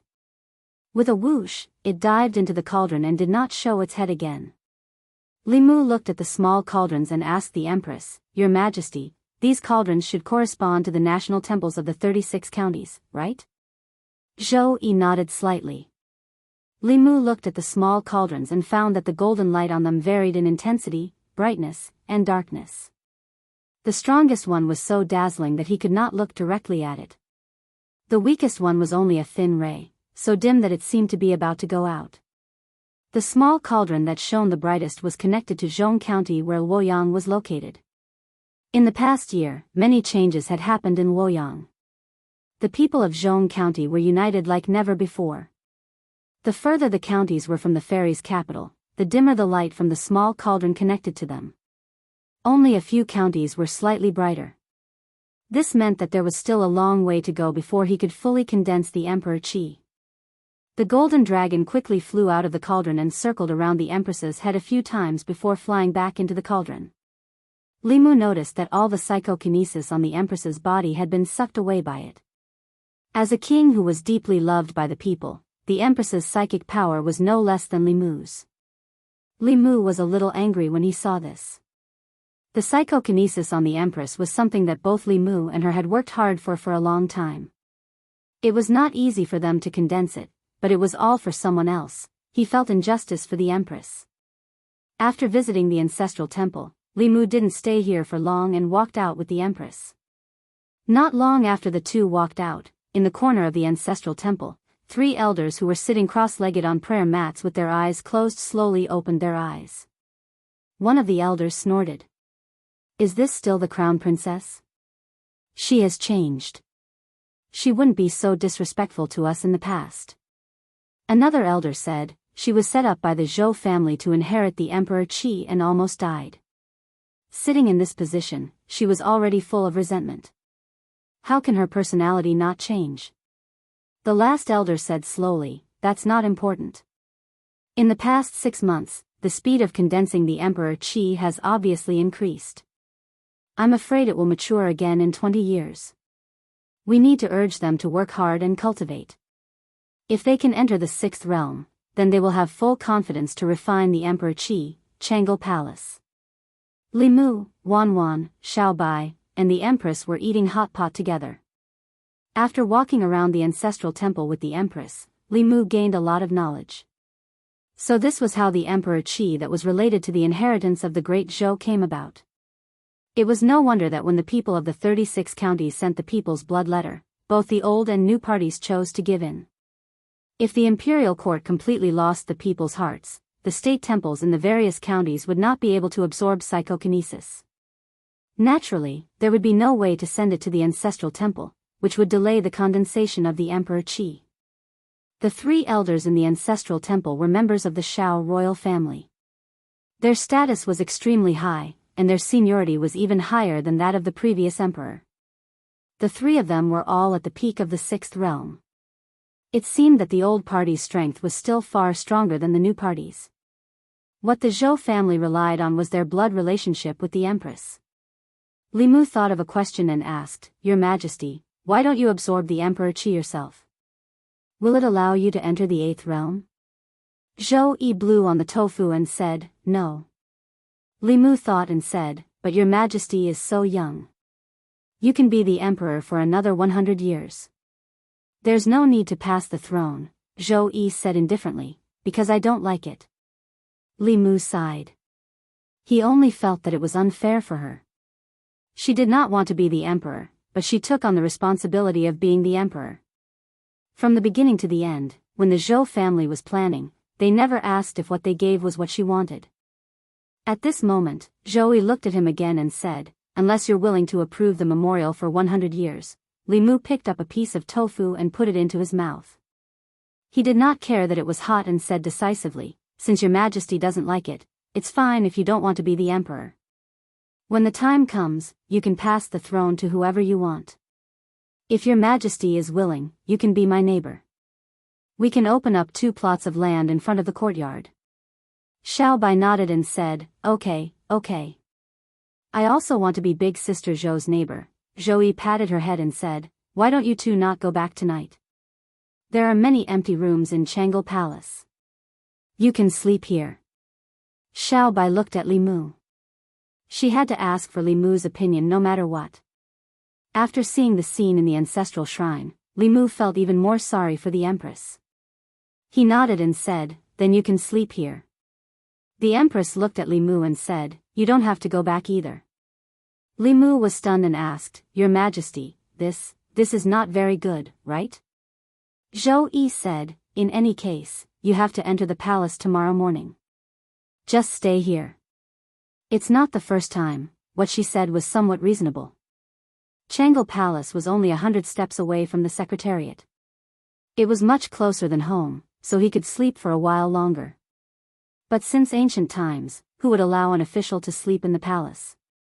The Empress didn't seem to think this was a big deal. She looked at Wan Wan and said, and this little girl, she can also stay in the palace. Wan Wan looked hesitant and said, but Miss said that young master has to go home every night. He can't stay out all night, Xiaobai said, but we're also with benefactor. We're staying at big sister Zhou's house. We're not some vixen. Wan Wan was still hesitant. The Empress continued, for breakfast tomorrow morning, you can also eat in the palace. There are dozens of pastries in the imperial kitchen. You can try them all. Wan Wan grabbed Xiaobai's hand and said, I think you're right. Even if Miss knows, she won't blame us. Xiaobai and Wan Wan both agreed. Li Mu's opinion was not important. It wasn't 2-1, but 3-1. In any case, Lu Hanyan and Li Qing weren't here. Xiaobai and Wan Wan were with him. There was no one waiting for him at home. It didn't make any difference whether he went back or not. Tonight, Li Mu still slept in the back hall. When he closed his eyes and cultivated in his room, he could hear a girl's giggles coming from the front hall. Li Mu had spent more time in Changle Palace than he had at home, so he knew very well that this palace was cold and lonely most of the time. Even when he was here, he and the Empress were both busy with their own things. Li Mu was reviewing memorials. The Empress was either reading or relaxing. The palace was as quiet as ever. After Wan Wan and Xiaobai arrived, it was no longer as lively as before. Li Mu didn't cultivate until very late. He prepared to rest. Not long ago, he had drawn a saint-level Fulu. His exhausted state of mind had not completely recovered. He still needed a period of quiet rest. Not long after Li Mu lay down, he seemed to sense something and sat up from the bed. He got off the bed and walked to the door. When he opened the door, he saw Wan Wan and Xiaobai, wrapped in blankets, standing on either side of the door. Li Mu asked in confusion, What are you two standing here for? Wan Wan wrapped the blanket tightly around her and whispered, We can't sleep. Xiaobai continued, Can we sleep with our benefactor? One of them had a pitiful expression on her face, while the other looked at Li Mu with her big watery eyes. Li Mu opened the door and said helplessly, Come in. The two figures immediately ran into Li Mu's room. They placed their blankets on the chair and crawled into Li Mu's bed. Fortunately, the bed in Changle Palace was very big. Even if 3 people slept on it, it wouldn't seem crowded. Li Mu had reason to suspect that this bed was originally built by the previous emperor for the convenience of sleeping with his concubines. This might also be the reason why Wan Wan and Xiaobai couldn't sleep. In fact, when people slept, they only needed a small quiet room and a small bed. An overly spacious bedroom with an overly big bed wouldn't be able to sleep well. Perhaps this was the reason why the Empress didn't sleep in the middle of the night and always met Li Mu in his dreams. How lonely would it be if he was the only one sleeping in such a big Changle Palace? Li Mu couldn't bear it just thinking about it. The Empress had already been like this for 4 years. Looking at Wan Wan and Xiaobai lying on the bed with only their heads sticking out, Li Mu suddenly didn't know how to sleep. If he slept next to Wan Wan, Xiaobai would definitely be disappointed. If he slept next to Xiao Bai, the one who would be disappointed would be Wan Wan. Sleeping between the two of them, surrounded by the soft bodies of young girls, he had never experienced such a situation. Even if he forced himself to sleep, he wouldn't be able to sleep. Li Mu covered them with the blankets and said, "You two sleep first. I'll go out for a while." He put on his clothes and prepared to go out to the courtyard to get some fresh air. When he walked out, he saw a figure sitting on the roof of the front hall. From Li Mu's angle, a full moon rose behind her. She sat there quietly like a fairy in the moon. She was beautiful, but also seemed especially lonely.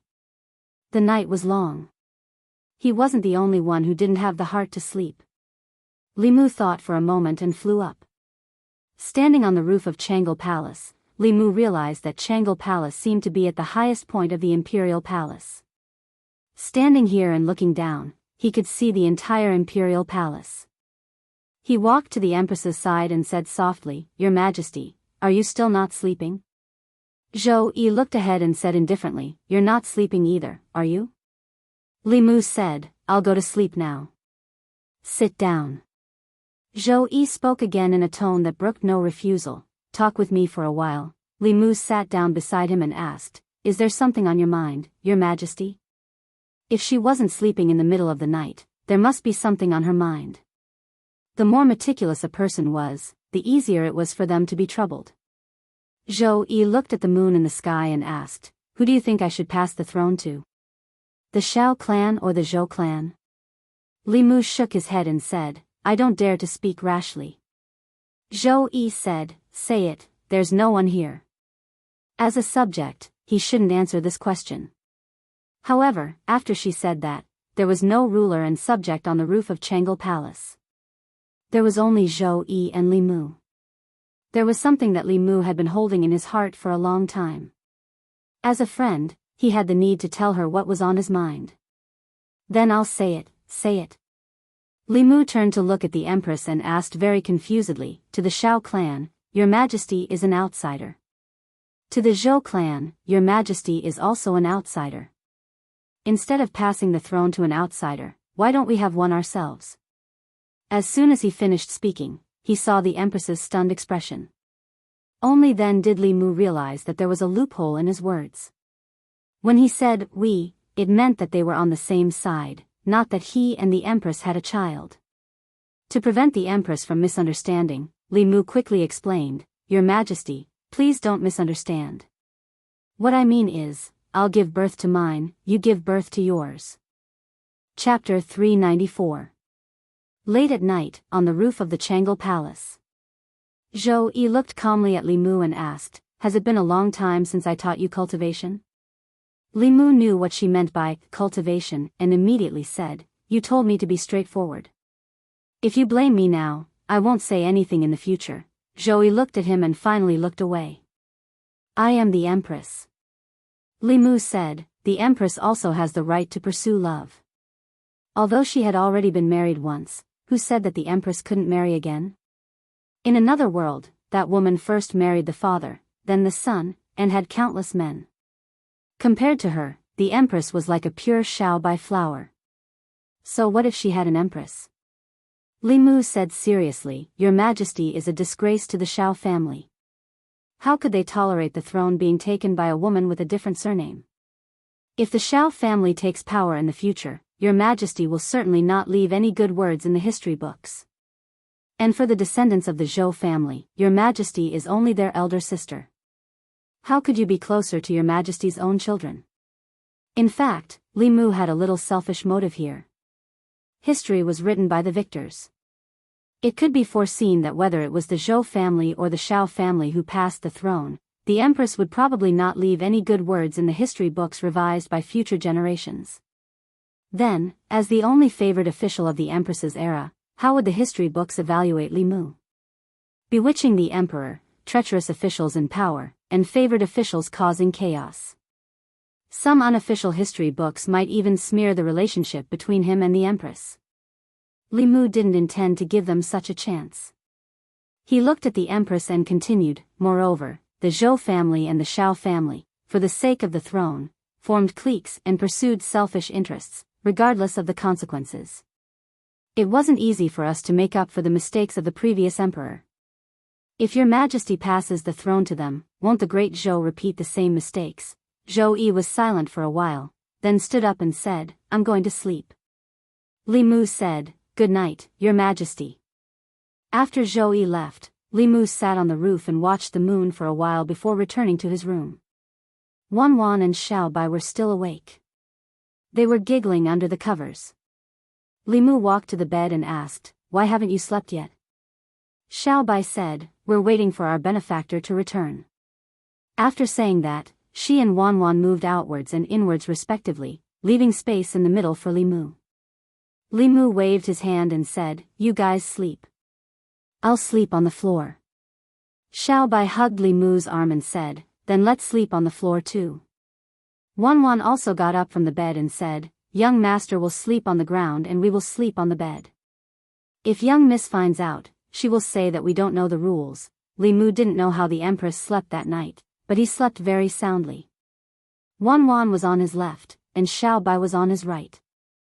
The bed was soft and fragrant, but when he woke up in the morning, his arms were a little numb. The empress had already asked the kitchen to prepare pastries. Wan Wan was shocked by the variety of breakfast. She had never thought that someone could have such a rich breakfast. In the past, she would feel very happy if she could eat 2 buns and an egg in the morning. Before breakfast was finished, she asked Li Mu indirectly where they were going to sleep tonight. After breakfast, Li Mu didn't let them go back. After all, it was just the 2 of them at home. Changle Palace was much bigger than the Li Mansion, so they didn't feel bored here. With Shangguan Li and Mr. Mei accompanying them, Li Mu felt that they were too happy to miss home. He went to the secretariat. When he passed by the Zongjing Temple, Zhang Chun came out and asked in surprise, Where did you go last night? Li Mu naturally couldn't tell him that he stayed in Changle Palace last night, so he said, At home. Zhang Chun said, I went to your house last night, but you weren't there. Li Mu said, I went back very late last night. It was almost midnight. Then he asked, Why are you looking for me? Zhang Chun shook his head and said, I wanted to have a drink with you, but it's fine now. Zhang Chun also didn't tell Li Mu that he was chased out of the house by his wife last night. He originally wanted to find Li Mu to stay the night, but he didn't see Li Mu come back even when he waited at the entrance of the Li residence until midnight. Obviously, he was lying. Li Mu said, If there's nothing else, I'm going back to the secretariat. Zhang Chun waved his hand and said, Let's go. Looking at Li Mu's back as he left, he thought about something in his heart. Yesterday, he saw that Lu Hanyan and Li Qing left Shendu, which was why he chose to stay in the Li mansion. But on the night his wife left, Li Mu didn't come back. What did he do? Could it be that he met another woman in private? No. As far as he knew, Li Mu couldn't be such a person.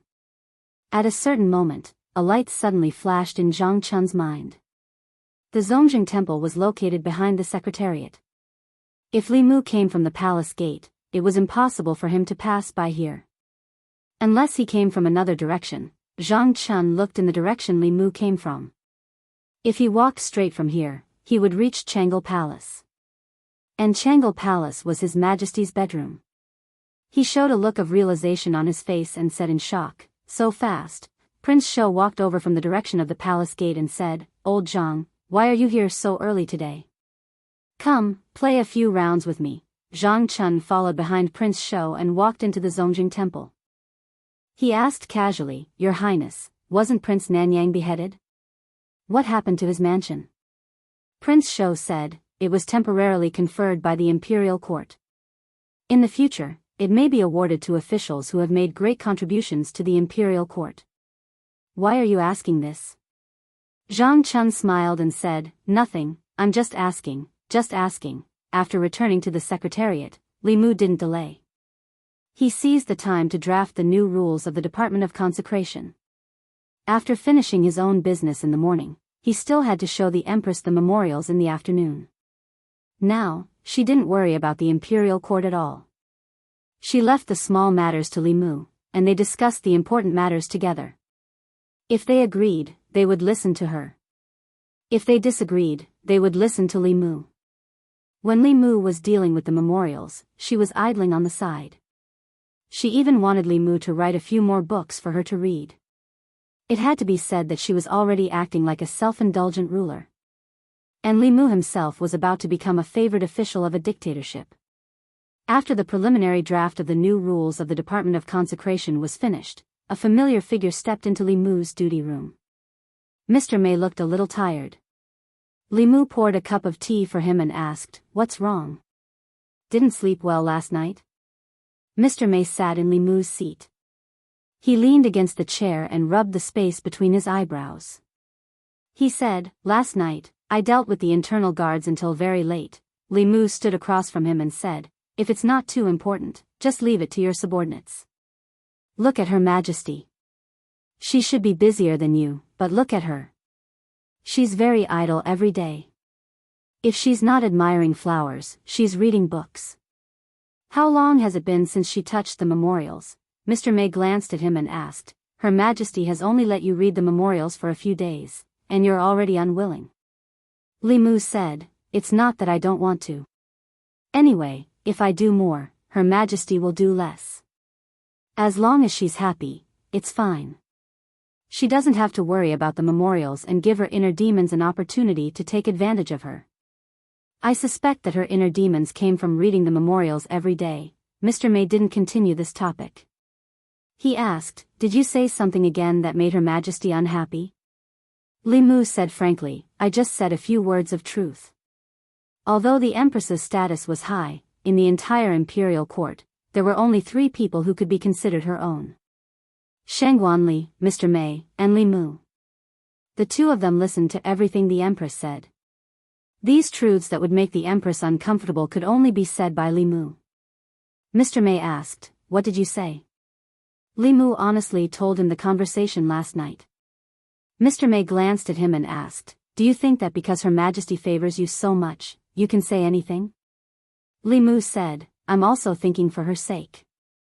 Mr. May thought for a moment and said, "You're thinking too simply. Her Majesty is the former crown princess, and also the former empress. If she really did that, what would the world think? All the court officials and the 4 major academies would stop her." Li Mu originally wanted to tell Mr. May that as long as she had absolute power, she could do anything. It was unlikely that she would have 3 palaces and 6 courtyards, because the mainstream view didn't approve of one woman having many husbands, and it would easily lead to criticism. However, it made sense to only have one empress. As long as the empress's power could suppress all resistance, the Great Zhou would have its first male empress. However, after thinking about it carefully, Li Mu felt a little uncomfortable. After all, who didn't want to be the sole empress's favorite? If he had an empress, the empress might not treat him as well as she did now. It wasn't a possibility, it was a certainty. When Lu Hanyan and Li Qing weren't around, he could stay in Changle Palace all day. When they came back, he could only stay in Changle Palace for 4 hours a day. It was the same principle. Li Mu had to admit that he was also a selfish person. He didn't want to share the empress's favor with others, even if that person was the empress. Therefore, he didn't say anything more. Instead, he looked at Mr. May and said, "Don't worry about Her Majesty. You should worry about yourself. If you don't find one now, it will be too late. Do you want me to introduce you to?" Mr. May looked at Li Mu without any emotion. Li Mu felt his hair stand on end under her gaze. Then he realized something and immediately said, "Don't you dare have any ideas about me. I have a family, and you're almost old enough to be my mother. We're not suitable." In a panic, Li Mu said what was on his mind. Fortunately, Mr. May was magnanimous and didn't get angry. He left after drinking a cup of tea. Wan Wan and Xiao Bai were both in Changle Palace. Li Mu's lunch was also there. In the afternoon, he stayed in Changle Palace to help the Empress deal with the memorials. He didn't return to the secretariat. He walked out of the secretariat and saw Mr. May standing not far ahead. She looked at Li Mu with an extremely unfriendly gaze, holding a stick in her hand. Chapter 395. You're saying I'm old. You're old enough to be your mother. Let me hear you call me mother. In Changle Palace, Li Mu was being chased up and down by Mr. Mei with a stick. He thought that after escaping to Changle Palace, Mr. Mei would restrain himself in front of the Empress. He didn't expect that the Empress would stand by and even eat melon seeds. Therefore, Changle Palace became even more lively. Mr. Mei was chasing Li Mu, Wan Wan was chasing behind, and Xiao Bai was chasing her. She couldn't catch up with Li Mu, and Xiao Bai and Wan Wan couldn't catch up with her either. Changle Palace was in chaos, and the Empress stood by and ate melon seeds. Later, Shangguan Li also joined in. Of course, she was helping Mr. Mei. Mr. Mei's reaction arc was also very long. He didn't explode in the Secretariat, but now he was extremely angry. Although Li Mu could continue hiding, it was not a good idea to continue hiding like this. Hence, he deliberately went easy on Lord Mei and let him hit his butt twice so that Lord Mei would calm down and stop. Then, this matter would be considered over. As a friend, Li Mu had already done his duty. In the afternoon, he showed some of his suggestions for the reform of the Department of Offerings to the Empress. The two of them exchanged some ideas, and this matter was finalized. The Department of Offerings wasn't considered an official office of the Imperial Court, and related matters didn't need to travel 3 provinces. After confirming the details with the Empress, Li Mu walked out of Changle Palace and went to the Department of Offerings. When he passed by Zongjing Temple, he happened to see Zhang Chun walking out. Zhang Chun asked, "Lord Li, where are you going?" Li Mu said, "I'm going to the Department of Offerings." Zhang Chun smiled and said, "I'm also going out of the palace." "Let's go together." The two of them walked out of the palace and casually chatted for a while. Zhang Chun suddenly said with emotion, "It's all thanks to you. Otherwise, I don't know when I would be able to live in a big house with 4 entrances. It's good to have a big house. It's big and comfortable to live in." Li Mu understood the meaning behind his words. Old Zhang's greatest wish was to own a 5-sectioned house in the fairy's capital. This was also the common dream of many middle-aged men of his age. Owning a 5-sectioned mansion in Chengdu was as difficult as owning a villa in Beijing's Third Ring Road when housing prices were soaring in the future. This was something that most officials in Chengdu would never be able to achieve in their lifetime. Currently, he had already fulfilled 4/5 of his wish. Li Mu could understand Zhang Chun's stubbornness. He thought for a moment and said, "You've changed your residence so many times in the past year. If you change it again so soon, it'll be easy for people to criticize you. Wait for another half a year. I'll apply to His Majesty to change your residence to one of the 5. In the past 6 months, old Zhang had suffered a lot because of Li Mu. Not only did those people treat him as his subordinate, but they also called old Zhang his dog. This made Li Mu feel a little guilty. These words must have been very painful for old Zhang to hear. It was his duty to fight for Zhang Chun to fulfill his dream. Wasn't it just a 5-sectioned house? As long as he whispered something to the Empress, it wouldn't be a problem at all. Zhang Chun waved his hand and said, "There's no need for that. I'm already very satisfied with the residence I'm living in now. By the way, what do you think the Imperial Court will do with the Duke of Nanyang's residence now that he's dead?" Li Mu looked at Zhang Chun in shock. The Duke of Nanyang's residence was 10 entrances. It was one of the largest private residences in the fairy's capital. There were some things that one was born with. If one didn't have them at birth, it was unlikely that they would have them for the rest of their lives. A 10-sectioned residence was one of them. Those who were qualified to live in such residences were members of the royal family with real power. A 5-sectioned residence was almost the limit of what an official could get. Any higher would depend on actual contributions. Expanding the territory, suppressing the demon nation, fixing the ghost region, and destroying the demon sect. If one could do any of these things, it wouldn't be excessive to be conferred the title of Duke, let alone a 10-sectioned residence. However, none of these were things that old Zhang could do. Li Mu looked at him helplessly and sighed, "Old Zhang, it's fine as long as a residence is big enough to live in. That's enough. Why do you want such a big residence? It's too big even for a pig, let alone a family of 3, Zhang Chun also sighed and said, "Who would complain about having too many residences? I don't want you to help me fight for it now. It won't be too late to help me achieve it when you're successful in the future. Li Mu nodded and said, I'll try my best. After all, he wasn't the empress, and the Duke of Nanyang's residence wasn't his. Even if Li Mu was successful in the future, it was unlikely that he would help him fight for it, unless he became the emperor or empress himself. Li Mu treated this as Zhang Chun's unrealistic fantasy. He threw it to the back of his mind and came to the consecration department. Although the current consecration department didn't have as many people as before, it was more cohesive. There wouldn't be a situation where the consecrators weren't under the jurisdiction of the imperial court like before. In terms of high-end combat strength, there was also an additional peak 6th realm expert. Including the 2 remaining high consecrators, the current strength of the Great Zhou's consecration department was enough to wipe out most of the branch sects of the 10 demon sects. Li Mu came this time to inform everyone about the changes to the consecration department. Among them, the biggest change was their salary.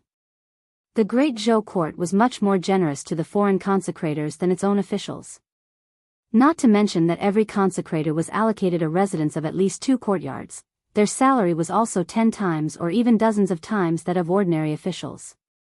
The resources that the high consecrators received from the imperial court every year were astronomical figures. From today onwards, the salaries of all consecrators would be lowered. They would be divided into several grades according to their cultivation, and each grade would have a basic salary. In addition to the basic salary, they would receive a commission based on the number of missions they went out on and the degree of completion of the missions. How many resources they would receive in the end would depend on their own abilities. If they were more diligent, the resources they would receive every year would far exceed what they received before. This was to change the previous situation where many consecrators in the consecration department squandered resources. They lived in residences bestowed by the imperial court, and only came to the consecration department for a few days a year. They mingled in the various major entertainment venues of the divine capital. The annual salary from the imperial court, as well as the money they earned through their own abilities, could sustain their drunken and extravagant lives. Cultivation was dry and difficult. A portion of cultivators, because they could not bear this kind of loneliness, or because they did not have any hope of breaking through, would choose to indulge in pleasure. Li Mu could not control their pleasure, but he did not allow them to use the resources of the national treasury for pleasure. The things of the national treasury were the empress's things. Although not all of the empress's things belonged to Li Mu, sooner or later, some of them would belong to him. In this way, these consecrators were basically Li Mu's own resources. The salary reduction of the consecration department this time was only relative. In reality, their salary was still much higher than that of ordinary officials. The nature of the 2 jobs was different. The officials sat in the yamen, slacking and chatting, and a day would pass. Many times, the consecrators risked their lives, so they should receive more. Li Mu looked at the people of the consecration department and said, the imperial court invests a great deal of resources here every year, and the consecration department does not support idle people. Which consecrator has an objection to what I said earlier? The crowd was noisy for a moment, then finally quieted down. Not a single person stood out. Although the reform this time had indeed reduced the treatment of the consecrators, as long as they were diligent and did not cheat, they would receive more than before. This was equivalent to distributing the resources of those lazy people to those diligent people. The majority of people agreed with this point from the bottom of their hearts. In the past, when they saw those people, because they had made friends with the old party, dawdled in the consecration department, and were able to receive the same amount of cultivation resources as them, or even more than them, they felt somewhat indignant. From now on, this kind of situation would no longer exist. Li Mu swept his gaze over the crowd and asked, does no one have any objections? The consecrators thought to themselves, those who had objections to him had already been driven out of the consecration department. Of those who remained here, who would have any objections, who would dare to have any objections? After a long time, seeing that no one spoke, Li Mu nodded and said, since no one has any objections, then this matter is decided. In the future, if you have any questions, you can communicate with the 2 great consecrators at any time. In the consecration department, the sloppy Taoist priest was only a mascot, and did not care about the specific affairs of the consecration department. The ones in charge of the consecration department were still the two great consecrators from before. One of them was called Shen Xian, and the other was called Shen Mo. They were a pair of twin brothers, and were not from the great Zhou. They had been invited by the imperial court to become consecrators for many years when they traveled to the great Zhou. Although these two were not as strong as the sloppy Taoist priest, they were still rare sixth realm experts. For the sake of those two heavenly secret talismans, Li Mu believed that they would change their usual style. After purging the old party's influence here and reforming the old system, the matter of the consecration department came to an end. What followed would gradually return to the right track, and Li Mu did not need to worry about it. After leaving the consecration department, he returned to Chang'e Palace. He had come to take Wan Wan and Xiaobai back. For a foreign subject to bring two little girls to live in the Empress's chambers, it was ultimately improper. This time, Xiaobai did not express anything, but Wan Wan was somewhat reluctant to part with him. The imperial kitchen had gathered all the delicacies of the 36 counties of the Great Zhou, and she had not even tasted 1% or 1,000th of them. To her, leaving here was no different from losing the entire world. In the Chang'e Palace, Zhou Qiong sat on the dragon throne and looked down at Li Mu. He said, "Before your wife comes back, you can live in the palace." Li Mu hesitated. "Your Majesty, this isn't very good, is it?" "What's not good about it?" Zhou Yi said indifferently. "This place is not far from the Secretariat, and it saves you the time of going to and from the Yamen every day. I will let the Imperial Kitchen arrange 3 meals a day, and it will also save you the time of cooking. With this time saved, how many reports can you handle and how many things can you do?" Li Mu stared at her in a daze. Zhou Yi indeed did not have the surname Bai. She was completely the Zhou Bapi of the Great Zhou. Even Zhou Bapi would cry if she heard of her exploitation of Li Mu. At this moment, Zhou Yi continued, "Wan Wan and Xiao Bai should also stay here. When I have time, I can also guide them in their cultivation. A few months' time is enough for Xiao Bai to advance to the 5-tailed realm, and Wan Wan will also advance to the 4th realm very soon. At that time, her spirit eyes will be even more powerful." Looking at Wan Wan and Xiao Bai's expectant gazes, Li Mu could not bear to say no in the end. He did not dare to. Because although the Empress looked at him calmly, there was also an unquestionable threat in her calmness. Of course, the reason why Li Mu did not refuse was that he also saw the anticipation in the depths of the Empress's eyes. Although the Empress had everything, she had also lost everything. What she had was power and strength. What she had lost was family, friendship, and all the beautiful emotions in the world. No one would have such feelings for the Empress. Except for the naive Xiao Bai and Wan Wan. Xiao Bai was naive and innocent because she had not seen much of the world. And to Wan Wan, if she was not given good food, the Empress would be the Empress. If she was allowed to eat as much as she wanted in the imperial kitchen, she would be the dearest big sister Zhou. The Empress was too lonely. She needed companionship more than anyone else. The existence of Wan Wan and Xiao Bai brought endless liveliness to this dead Chang'e Palace.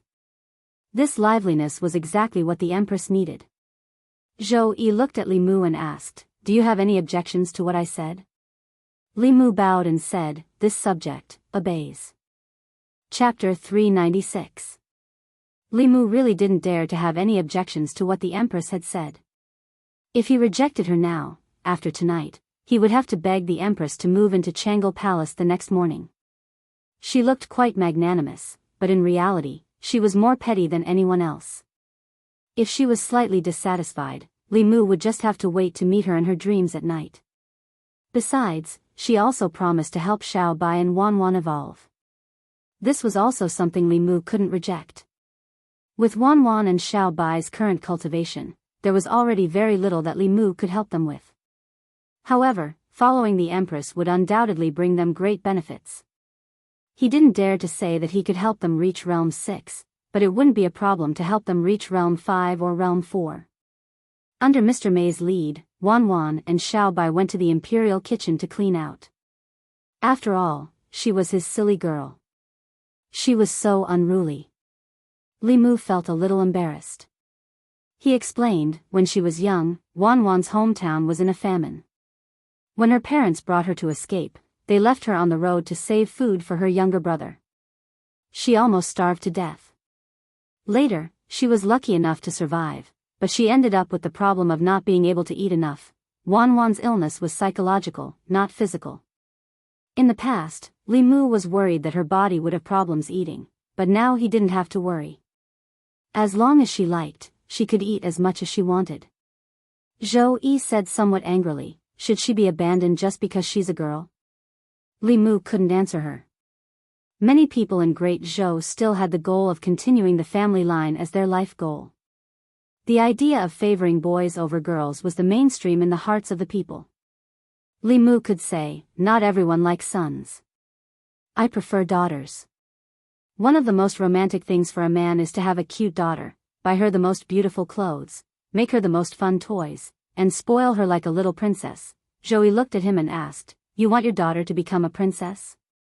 Li Mu was stunned for a moment before he explained, it's just a metaphor. If his daughter was a princess, the empress would have to give him the position of emperor. Zhou Yi thought about it and said, since you don't like sons so much, give your first son to me. Li Mu looked at her in a daze, his face full of confusion. Why should I pass the throne to an outsider? The Xiao family is not united with me, and I am no longer a member of the Zhou Yi. Your first son was sent to my side when he was born, and he took my surname. I taught him to cultivate from a young age, and you taught him how to govern the country. I believe that when he grows up, he will definitely be a qualified emperor. Li Mu had thought that the empress had already exploited him enough. He had not thought that she could go even further. Not only did she have designs on him, but she also had plans for his unborn son's life. Li Mu flatly refused, that won't do. Even if I agree, my wife won't. Zhou Yi said, that might not be the case. Li Mu shook his head and said, even if they agree, I won't. Zhou Yi asked, I want to raise your son as the future emperor.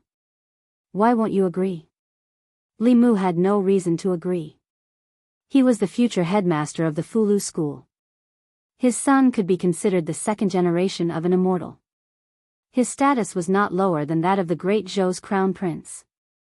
Moreover, in the history of the Great Zhou, none of the emperors had lived long. He knew how tiring it was to review memorials. How could he let his own son suffer like this? He did not answer directly. Instead, he looked at the empress and said, if your majesty wants a son, why go through so much trouble? The empress's eyes narrowed slightly. She looked at him and asked, what did you say? Li Mu looked back at Shangguanli, who was standing at the door, and said, Commander Shangguan is still young. She is also loyal to your majesty. She is not an outsider. If your majesty doesn't want to pass on the Xiao and Zhou families, you can let Commander Shangguan bear a son. Shangguanli, who was eating melons, glared at Li Mu fiercely. She clasped her hands and said, Your Majesty, I don't like men. No wonder Li Mu always looked at her with anger. She didn't like men, so he couldn't force her. Li Mu said, and Mr. Mei. Mr. Mei walked in from outside and asked, what's wrong with me? Li Mu said, I'm praising you for being loyal to your majesty. I'm a little hungry. I'll go to the kitchen to find something to eat. You guys talk. After saying this, he quickly walked out of the Changle Palace. Li Mu deeply experienced the Empress's laziness again. Her laziness in the past was just to let Li Mu help her approve the memorials. Now she was so lazy that she didn't even want to have a child herself. Unfortunately, Li Mu couldn't do this for her. Besides, he and Lu Hanyan didn't plan to have a child so early. The Empress's wishful thinking couldn't be realized so easily. In order to prevent the Empress from having any ideas about him, he couldn't let her have a child or help her have a child. In the following days, Li Mu didn't mention this matter again. Living in the imperial palace was far more boring than Li Mu imagined. In order not to be seen by the officials of the Shangya, he had to get up early every day and travel between the Changle Palace and the Secretariat. Occasionally, he would go to the kitchen to cook a bowl of noodles and a cup of soup for the Empress. After a long time, Li Mu wasn't the only one who couldn't stand it. Even Wanwan and Xiaobai weren't as lively as they were at the beginning. Although the imperial palace was good, and to Wanwan, it was heaven. However, if she stayed here every day, heaven would become a prison. In the Changle Palace, Li Mu finished approving the memorials and saw the two girls leaning on the table listlessly with one hand supporting their cheeks. He thought for a moment and said, "Why don't we go outside the palace to play tomorrow?" Okay. Wanwan and Xiao Bai's eyes lit up, and they immediately got up from the table. These days, they had been bored to death. It just so happened that there was no morning court tomorrow, and it was also a rest day. Li Mu turned to look at the Empress, who was lying lazily on the chair reading a book, and asked, "Your Majesty, do you want to go together?" Zhou Yi's attention had been on Li Mu since just now. Hearing this, she said unhurriedly, "You arrange it." It was just an ordinary trip, and there was nothing to arrange. As long as they could leave this cage-like imperial palace, even if it was just to find a place to enjoy the scenery, they would be in a much better mood. They left the imperial palace together the next day. Outside the divine capital, Li Mu chose a mountain with a nice view. He used magic to clear an empty space and spread out a clean blanket. Then, he placed some pastries and preserved fruits that he had prepared from the imperial kitchen on top of it. Mr. Mei and Shangwanli set up a stove not far away, and they would barbecue meat later. After Wanwan and Xiao Bai left the imperial palace, they went wild, chasing rabbits and catching pheasants. Li Mu lay on the stall with his hands behind his head. Everywhere he looked, there was only the blue sky. At this moment, the gloominess and depression in his heart were swept away. As expected, a place like the imperial palace couldn't be stayed for too long. Looking at the square sky all the time was not good for one's health. Zhou Yi sat on the blanket and looked at the barren hills around her. With a flick of her finger, a crystal light was flicked into the soil. As a result, green buds began to appear on the barren land around them. Soon, grass began to grow, and colorful wildflowers bloomed. The air soon emitted a refreshing fragrance. Zhou Yi lay beside Li Mu and looked up at the sky with him. After a while, she said softly, "It's almost the new year." If she didn't remind him, Li Mu wouldn't have realized that it was really the new year. Li Mu was forced to stay in Changle Palace by the Empress and did the work she was supposed to do day and night. Apart from Changle Palace and the Secretariat, she didn't go out and didn't take a step out. She had already lost track of time. He didn't expect that he couldn't spend the first new year with Lu Hanyan and Li Qing. Cultivators didn't pay much attention to the new year. The old men of Mount Baiyun spent most of their time in seclusion. They could be said to have truly transcended the secular world. However, Li Mu couldn't. He hoped that on New Year's Eve, his family could gather together and have a New Year's Eve dinner. The Empress reminded him. Li Mu took out the sound transmission magic treasure that Xian Jizi gave him. After activating it, he said, "Senior brother, help me find Qingqing." Zhou Yi glanced at Li Mu and closed her eyes.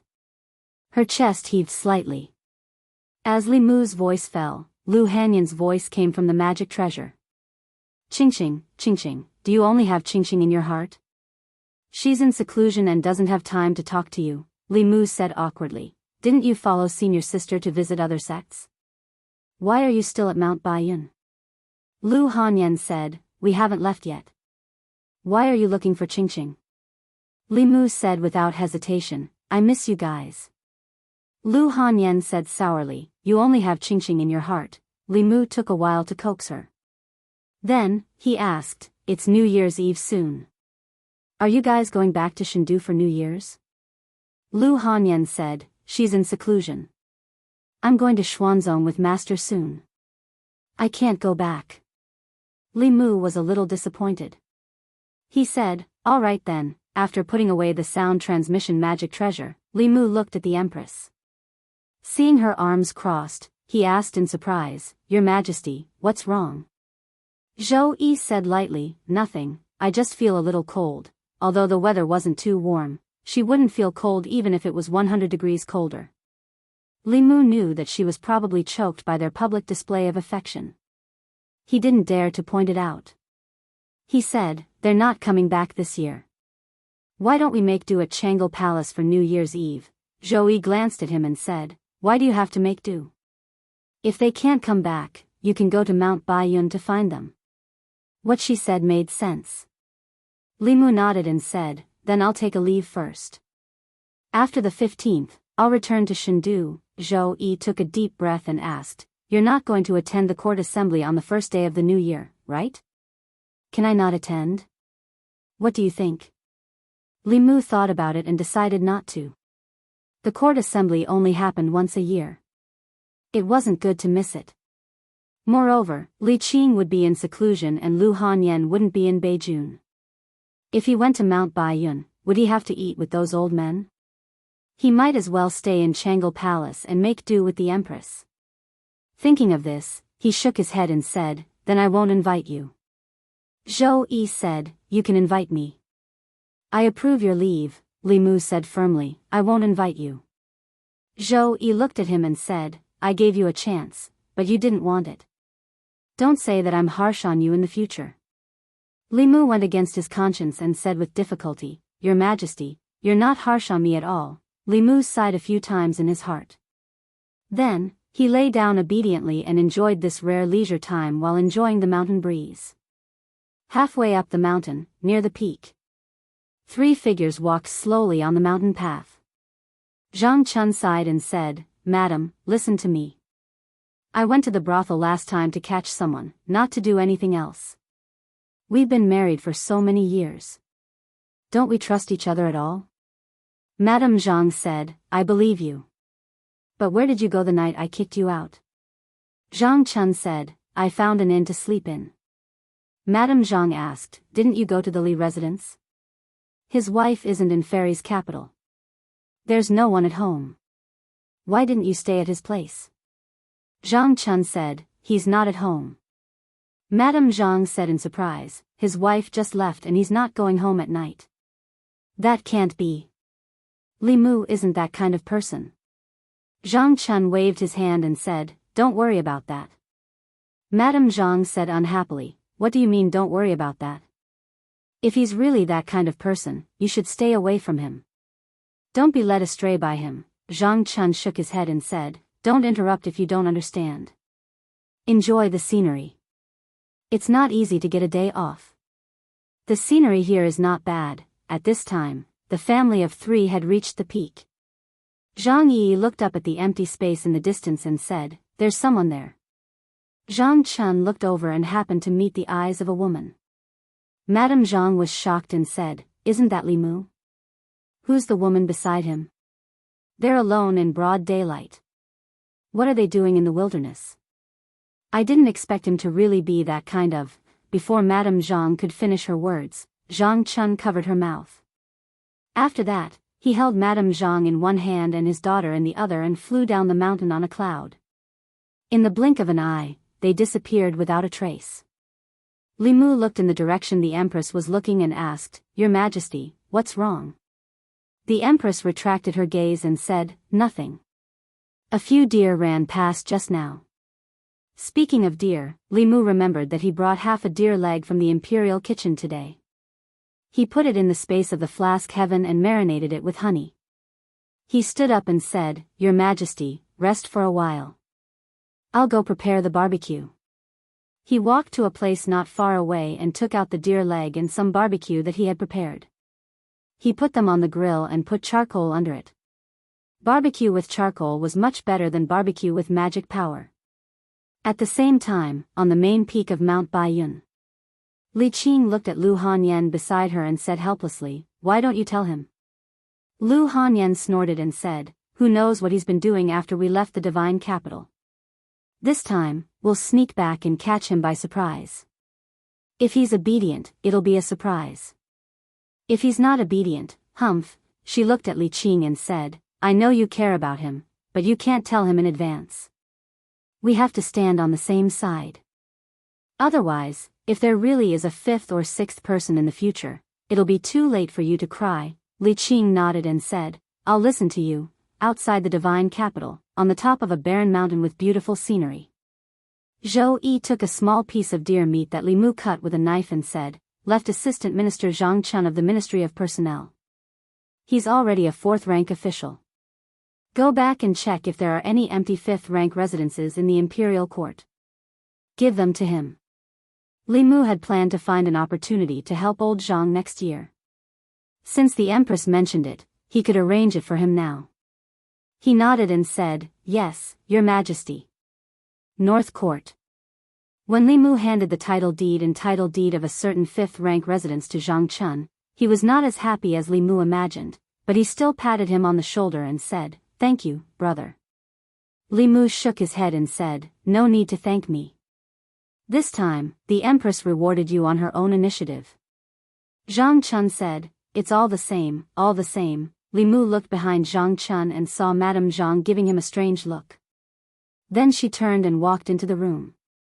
Li Mu looked away and asked in confusion, "What's wrong with Madame Zhang? Did I offend her in any way?" Zhang Chun waved his hand and said, "Ignore her. It's just a woman's opinion." He took the title deed, patted his chest, and said, "Don't worry, I know what I'm doing. I'll say what I should say, and I won't say anything that I shouldn't say." Li Mu looked at him in confusion and asked, "What are you talking about?" Zhang Chun looked at Li Mu and was stunned for a moment. Then he also looked confused and said, "Yes, what am I talking about? I don't know anything. I didn't see anything." Li Mu felt that old Zhang was strange today, but he couldn't tell what. He walked through the streets, and there were still countless people greeting him warmly. "Lord Li, long time no see. Did you leave the divine capital a while ago?" "Yes, I haven't seen Lord Li for at least half a month." "Did Lord Li go out on business?" Li Mu smiled at the people and nodded, "Yes, I went out for more than half a month. Since the last picnic, Li Mu would take Wan Wan and Xiao Bai out of the palace every few days." Under his invitation, the Empress reluctantly agreed. After changing her appearance, she went shopping with them, ate at the roadside stalls, and bought some cheap jewelry that cost a few coins. When she agreed, she was more reluctant than anyone else, but when it came to shopping, she was more excited than anyone else. The things she bought alone were more than Wan Wan and Xiao Bai combined. Although most of them were useless, she still enjoyed it and never got tired of it. A few days before the new year, the divine capital was bustling and joyous. On New Year's Eve, Li Mu opened the door and a cold breeze hit him in the face. He looked up at the sky. The sky was gray, and snowflakes were floating in the air. Although the divine capital wasn't in the south, it rarely snowed in the winter. The snowflakes fell on the ground and quickly melted. "It's snowing." Wan Wan and Xiao Bai ran out of the room barefooted. They stood in the courtyard and opened their arms to embrace the snowflakes. Li Mu slapped their butts and said, "Go back and put on your clothes and shoes before coming out." Wan Wan and Xiao Bai loved snow. They wanted to build a few snowmen to play with. Unfortunately, the snow in the divine capital wasn't heavy. It melted as soon as it touched the ground. Li Mu tried to use his magic. Although the snowflakes in front of the palace were heavier, it was still far from enough. The Empress walked out of the Changle Palace. She looked at Wan Wan and Xiao Bai, who were waving at the sky in anticipation. Her hands formed a few seals, and a white light flew out from her hand and went straight to the clouds. The snowflakes suddenly became heavier and fell down. Soon, a layer of snow accumulated on the ground. Outside the palace, the people of the divine capital also walked out of their houses. They looked at the snowflakes in the sky with satisfaction. It's been a long time since the divine capital snowed so heavily. Next year will be a good year. Ever since Her Majesty ascended the throne, the lives of the people have been getting better and better. In front of the Changle Palace, Xiao Bai and Wan Wan had already built a few snowmen. Although they were called snowmen, they were more like snow sculptures. The snowmen they built didn't have round heads and big bodies. Instead, they were as tall as a person and looked very lifelike. Xiao Bai was carrying a little fox in her arms. Wan Wan was carrying 2 buns on her head. The taller figure beside her was Li Mu. Beside Li Mu was the Empress, who was wearing an imperial robe and an imperial crown. The 4 snowmen stood in front of the palace like pieces of art. Not only did they have the same figure and appearance as the others, but even their auras were similar. Wan Wan looked at her masterpiece with satisfaction. Then, she scratched her head and said, I think I forgot something. Soon, she remembered. She slapped her head and said, I forgot about Miss and Sister Qing. Soon, Lu Hanyan and Li Qing's snow sculptures also appeared in the square. Wan Wan nodded in satisfaction and said, this is what a family should be. Li Mu thought to himself, if Lu Hanyan didn't come back soon, her sweet little jacket would be taken away by the Empress. He walked to Wan Wan and Xiao Bai and asked, tonight, are we going home or staying here? Wan Wan said without hesitation, Miss and Sister Qing aren't at home. Let's celebrate the New Year here with Sister Zhou. There must be a lot of dishes for the New Year's Eve dinner in the palace, Zhou Yi said. There are more than 100 delicious dishes for the New Year's Eve dinner in the palace. Wan Wan tugged at Li Mu's sleeve and whispered, young master. Li Mu rubbed her head and said, then let's stay here. On New Year's Eve, the Empress dismissed all the guards on duty. Even Mr. Mei and Shangguan Li were driven home by her. There were only 4 people left in Changle Palace. In addition to the New Year's Eve dinner prepared by the Imperial Kitchen, the 4 of them also made dumplings together. From the skin to the filling of the dumplings, they prepared everything bit by bit. In Changle Palace, the dishes were all served. The 4 of them stood in front of the table and raised their wine glasses at the same time. At the same time. North Court. Li Mansion. On New Year's Eve, Lu Hanyan and Li Qing, who had rushed back to Shendu, stood in the courtyard with confusion on their faces. Lu Hanyan scanned the entire Li Mansion with her mind. She didn't find Li Mu, Wan Wan, or Xiao Bai. She frowned slightly and asked in confusion, where are they? On New Year's Eve, they wanted to give Li Mu a surprise. But they were the ones who were surprised. On New Year's Eve, when families reunited, where did Li Mu, Wan Wan, and Xiao Bai go? Lu Hanyan took out a sound-transmitting magic treasure. After activating it, she said in a bad mood, where are you? In Changle Palace, Li Mu heard the voice from the sound-transmitting magic treasure in his hand and said in surprise, you're at home? Chapter 397. Zhou Yi put down her wine cup and asked Li Mu calmly, is your wife back? Li Mu nodded and said, they're at home now. Zhou Yi said calmly, then let's go back. As soon as she said this, the scenery before Li Mu, Xiao Bai, and Wan Wan changed. When they appeared again, they were already in the courtyard of the Li residence. Lu Hanyan looked at the 3 people who suddenly appeared and asked, what's the matter with you guys? Li Mu said awkwardly, we were in the palace just now. Lu Hanyan frowned and asked, what were you doing in the palace on New Year's Eve? Li Mu explained, didn't you say that you guys weren't coming back? Only Wan Wan, Xiao Bai, and I were left at home. Only Her Majesty was in the palace. We thought that we could have dinner together tonight and have each other's company. Lu Hanyan looked at Wan Wan and Xiao Bai and asked, is that so? Xiao Bai and Wan Wan nodded repeatedly. Lu Hanyan walked to the stone table in the courtyard and reached out her finger to gently wipe it. Looking at the dust on her hand, she asked Li Mu, you guys have been eating this meal for at least half a month, right?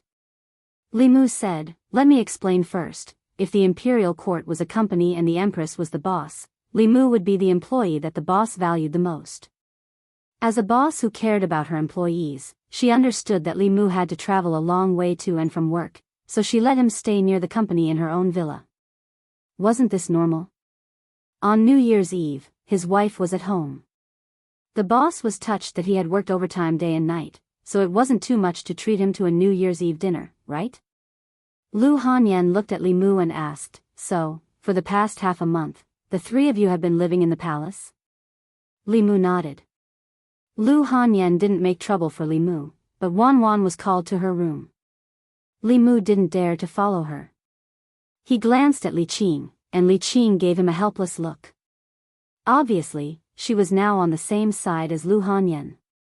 Inside the room, Lu Hanyan tapped Wan Wan's forehead and said, what did I tell you before I left? I told you to keep an eye on him and make sure he doesn't come back at night. But you guys are good, you just don't come back with him. Wan Wan lowered her head and looked at her feet. She sobbed a few times and tears dripped down her face. This made Lu Hanyan at a loss. She said in a panic, "Why are you crying?" "I haven't said anything yet." Wanwan wiped her tears and said in a muffled voice, "There were so many dishes. I haven't eaten a single bite yet." Lu Hanyan didn't hear what she said clearly. Seeing that she was crying sadly, she could only hug her and comfort her. Okay, I don't blame you. Don't cry." Fortunately, Li Mu didn't sleep in the palace alone. He had Wanwan and Xiao Bai to accompany him.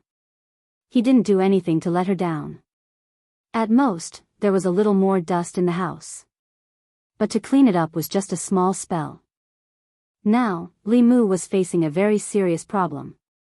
He made the decision to have New Year's Eve dinner at Changle Palace after learning that Lu Hanyan and Li Qing wouldn't come back tonight. So he didn't buy vegetables in advance. After all, if they were in the palace, he wouldn't have to worry about these things at all. So, what were they eating now? It was New Year's Eve. Every family was eating reunion dinner in the middle of the night. Even if they went out to buy vegetables, it would be too late. It was a pity that they hadn't even touched a single bite of the sumptuous meal on the table in Changle Palace. Little White was slightly better off, but Wanwan was on the verge of tears. When the Empress had moved her home, her chopsticks were still in her hand. There was only one way to have a normal New Year's Eve. Changle Palace. Zhou Yi sat on the roof of Changle Palace. She didn't touch the New Year's Eve dinner that the imperial kitchen had prepared with great care. The snow had stopped, but after Li Mu and the others left Changle Palace, it started to fall again. Moreover, it seemed to be falling more and more heavily.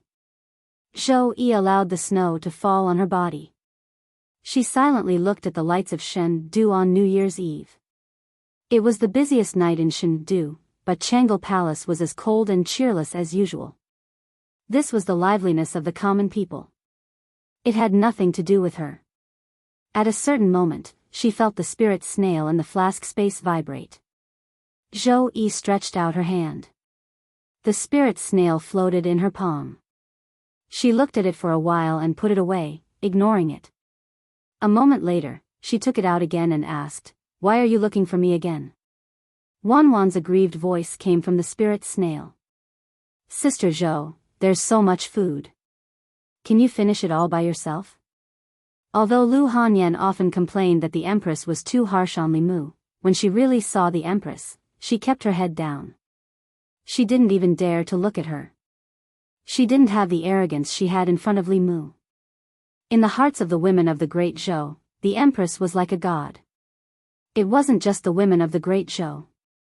In the countries of Zhou province, no matter if they were human, ghost, or demon, as long as they were female, they all admired the Empress. She was less than 30 years old, but she was sitting in the most powerful empire in Zhou province. Her strength had also reached the upper 3 realms that cultivators dreamed of. She was the first person in history. This number 1 person included the man. People who weren't familiar with her were easily intimidated by her noble and powerful aura. Lu Hanyan was one of them. In Changle Palace, she even spoke much less than usual. Fortunately, with Wanwan and Xiao Bai, especially Wanwan, the atmosphere of this special New Year's Eve dinner didn't seem so awkward. The people of the Great Zhou had the custom of enduring the New Year. Tonight, they generally didn't sleep. They had to tidy up when they got home, so Li Mu and the others simply stayed in Changle Palace. In order to make it easier to get through the long night, Li Mu used more than 100 pieces of spirit jade to carve a set of mahjong tiles. Of course, no one present was an ordinary person. For the sake of fairness, no one, including the Empress, was allowed to use magic to cheat. Except for the silly girl Wanwan, which one of the women in Changle Palace tonight wasn't intelligent and quickly learned how to play. Thus, Changle Palace was filled with the sound of playing mahjong for the entire night. Li Mu, Lu Hanyan, Li Qing, and the Empress sat at a square table. Xiao Bai moved a chair and sat behind Li Mu. Wanwan ran over to take a look and quickly ran back to the table to eat a few mouthfuls. The night passed quickly. On the morning of the first day of the new year, after eating dumplings, Lu Hanyan and Li Qing were about to return. This time, their return to Chengdu was a last-minute decision. Yuzenzi was still waiting for Lu Hanyan at Mount Baiyun. Li Qing also had to go back to continue her seclusion and strive to break through to the fifth realm as soon as possible. Li Mu asked the Dao Bell to escort them back. When they reached Mount Baiyun, it flew back by itself. On the morning of the first day of the new year, Li Mu and the Empress didn't idle around. Every year on the first day of the new year, there was a court assembly as usual. In addition to the officials of Chengdu, the governors of the 36 counties also had to enter the palace on this day to report on their work. In addition, the Ministry of Rites also had to take the lead to hold the first ceremony of the new year. When all the procedures were completed, it was almost night. Next was a long holiday. From the first day of the first month to the 15th day of the new year, except for important government offices like the Ministry of Justice that needed officials to be on duty, most officials could enjoy half a month of holiday. Li Mu originally planned to take advantage of this holiday to return to Mount Baiyun. However, Li Qing was in seclusion, and Lu Hanyan was about to travel with Yuzenzi. After he returned to Mount Baiyun, there was a high possibility that he would be treated as a heartless talisman drawing machine by those old guys. After careful consideration, Li Mu dispelled this idea. Instead of being squeezed dry by those old guys, he would rather stay in Chengdu and be squeezed dry by the Empress. However, the Empress hadn't squeezed him dry recently. The government offices weren't open, and there were no reports to read. Li Mu's daily life was nothing more than playing mahjong, cultivating, and repairing the Dao Bell. The cracks on the Dao Bell were almost invisible to the naked eye, but if the bell grew larger, the cracks would still be very obvious. At present, Li Mu could use it as an offensive Dharma artifact, and it could also protect Li Mu. If he wanted to restore it to its original state and have the power to protect a mountain gate, he would have to wait for it to be completely repaired. However, Li Mu didn't have any new Dharma arts in his mind. Without Dharma arts that hadn't appeared in this world, he wouldn't be able to obtain the origin energy of heaven and earth. Li Mu didn't know of any other methods to obtain the origin energy of heaven and earth. He could only put this matter aside for the time being, and leave the Dao Bell by his side for the time being. Even if he didn't have any new Dharma arts, the Dao Bell would be able to repair itself within 10 years. Li Mu walked out of Changle Palace, patted the Dao Bell on his shoulder, and said, "You can only stay by my side for a while longer." The Dao Bell buzzed in response. Li Mu suddenly looked ahead and saw a figure slowly walking toward Changle Palace. Judging from the figure, it seemed to be a woman. She was wearing a black cloak and a black bamboo hat, and her aura was obscure as she walked slowly to the entrance of Changle Palace. She looked at Li Mu, who was standing at the entrance of Changle Palace, and asked, "What's your name?" Li Mu sized her up and said, "Li Mu." The woman in black nodded slightly, and then asked, "Little Li, is Her Majesty in Changle Palace?"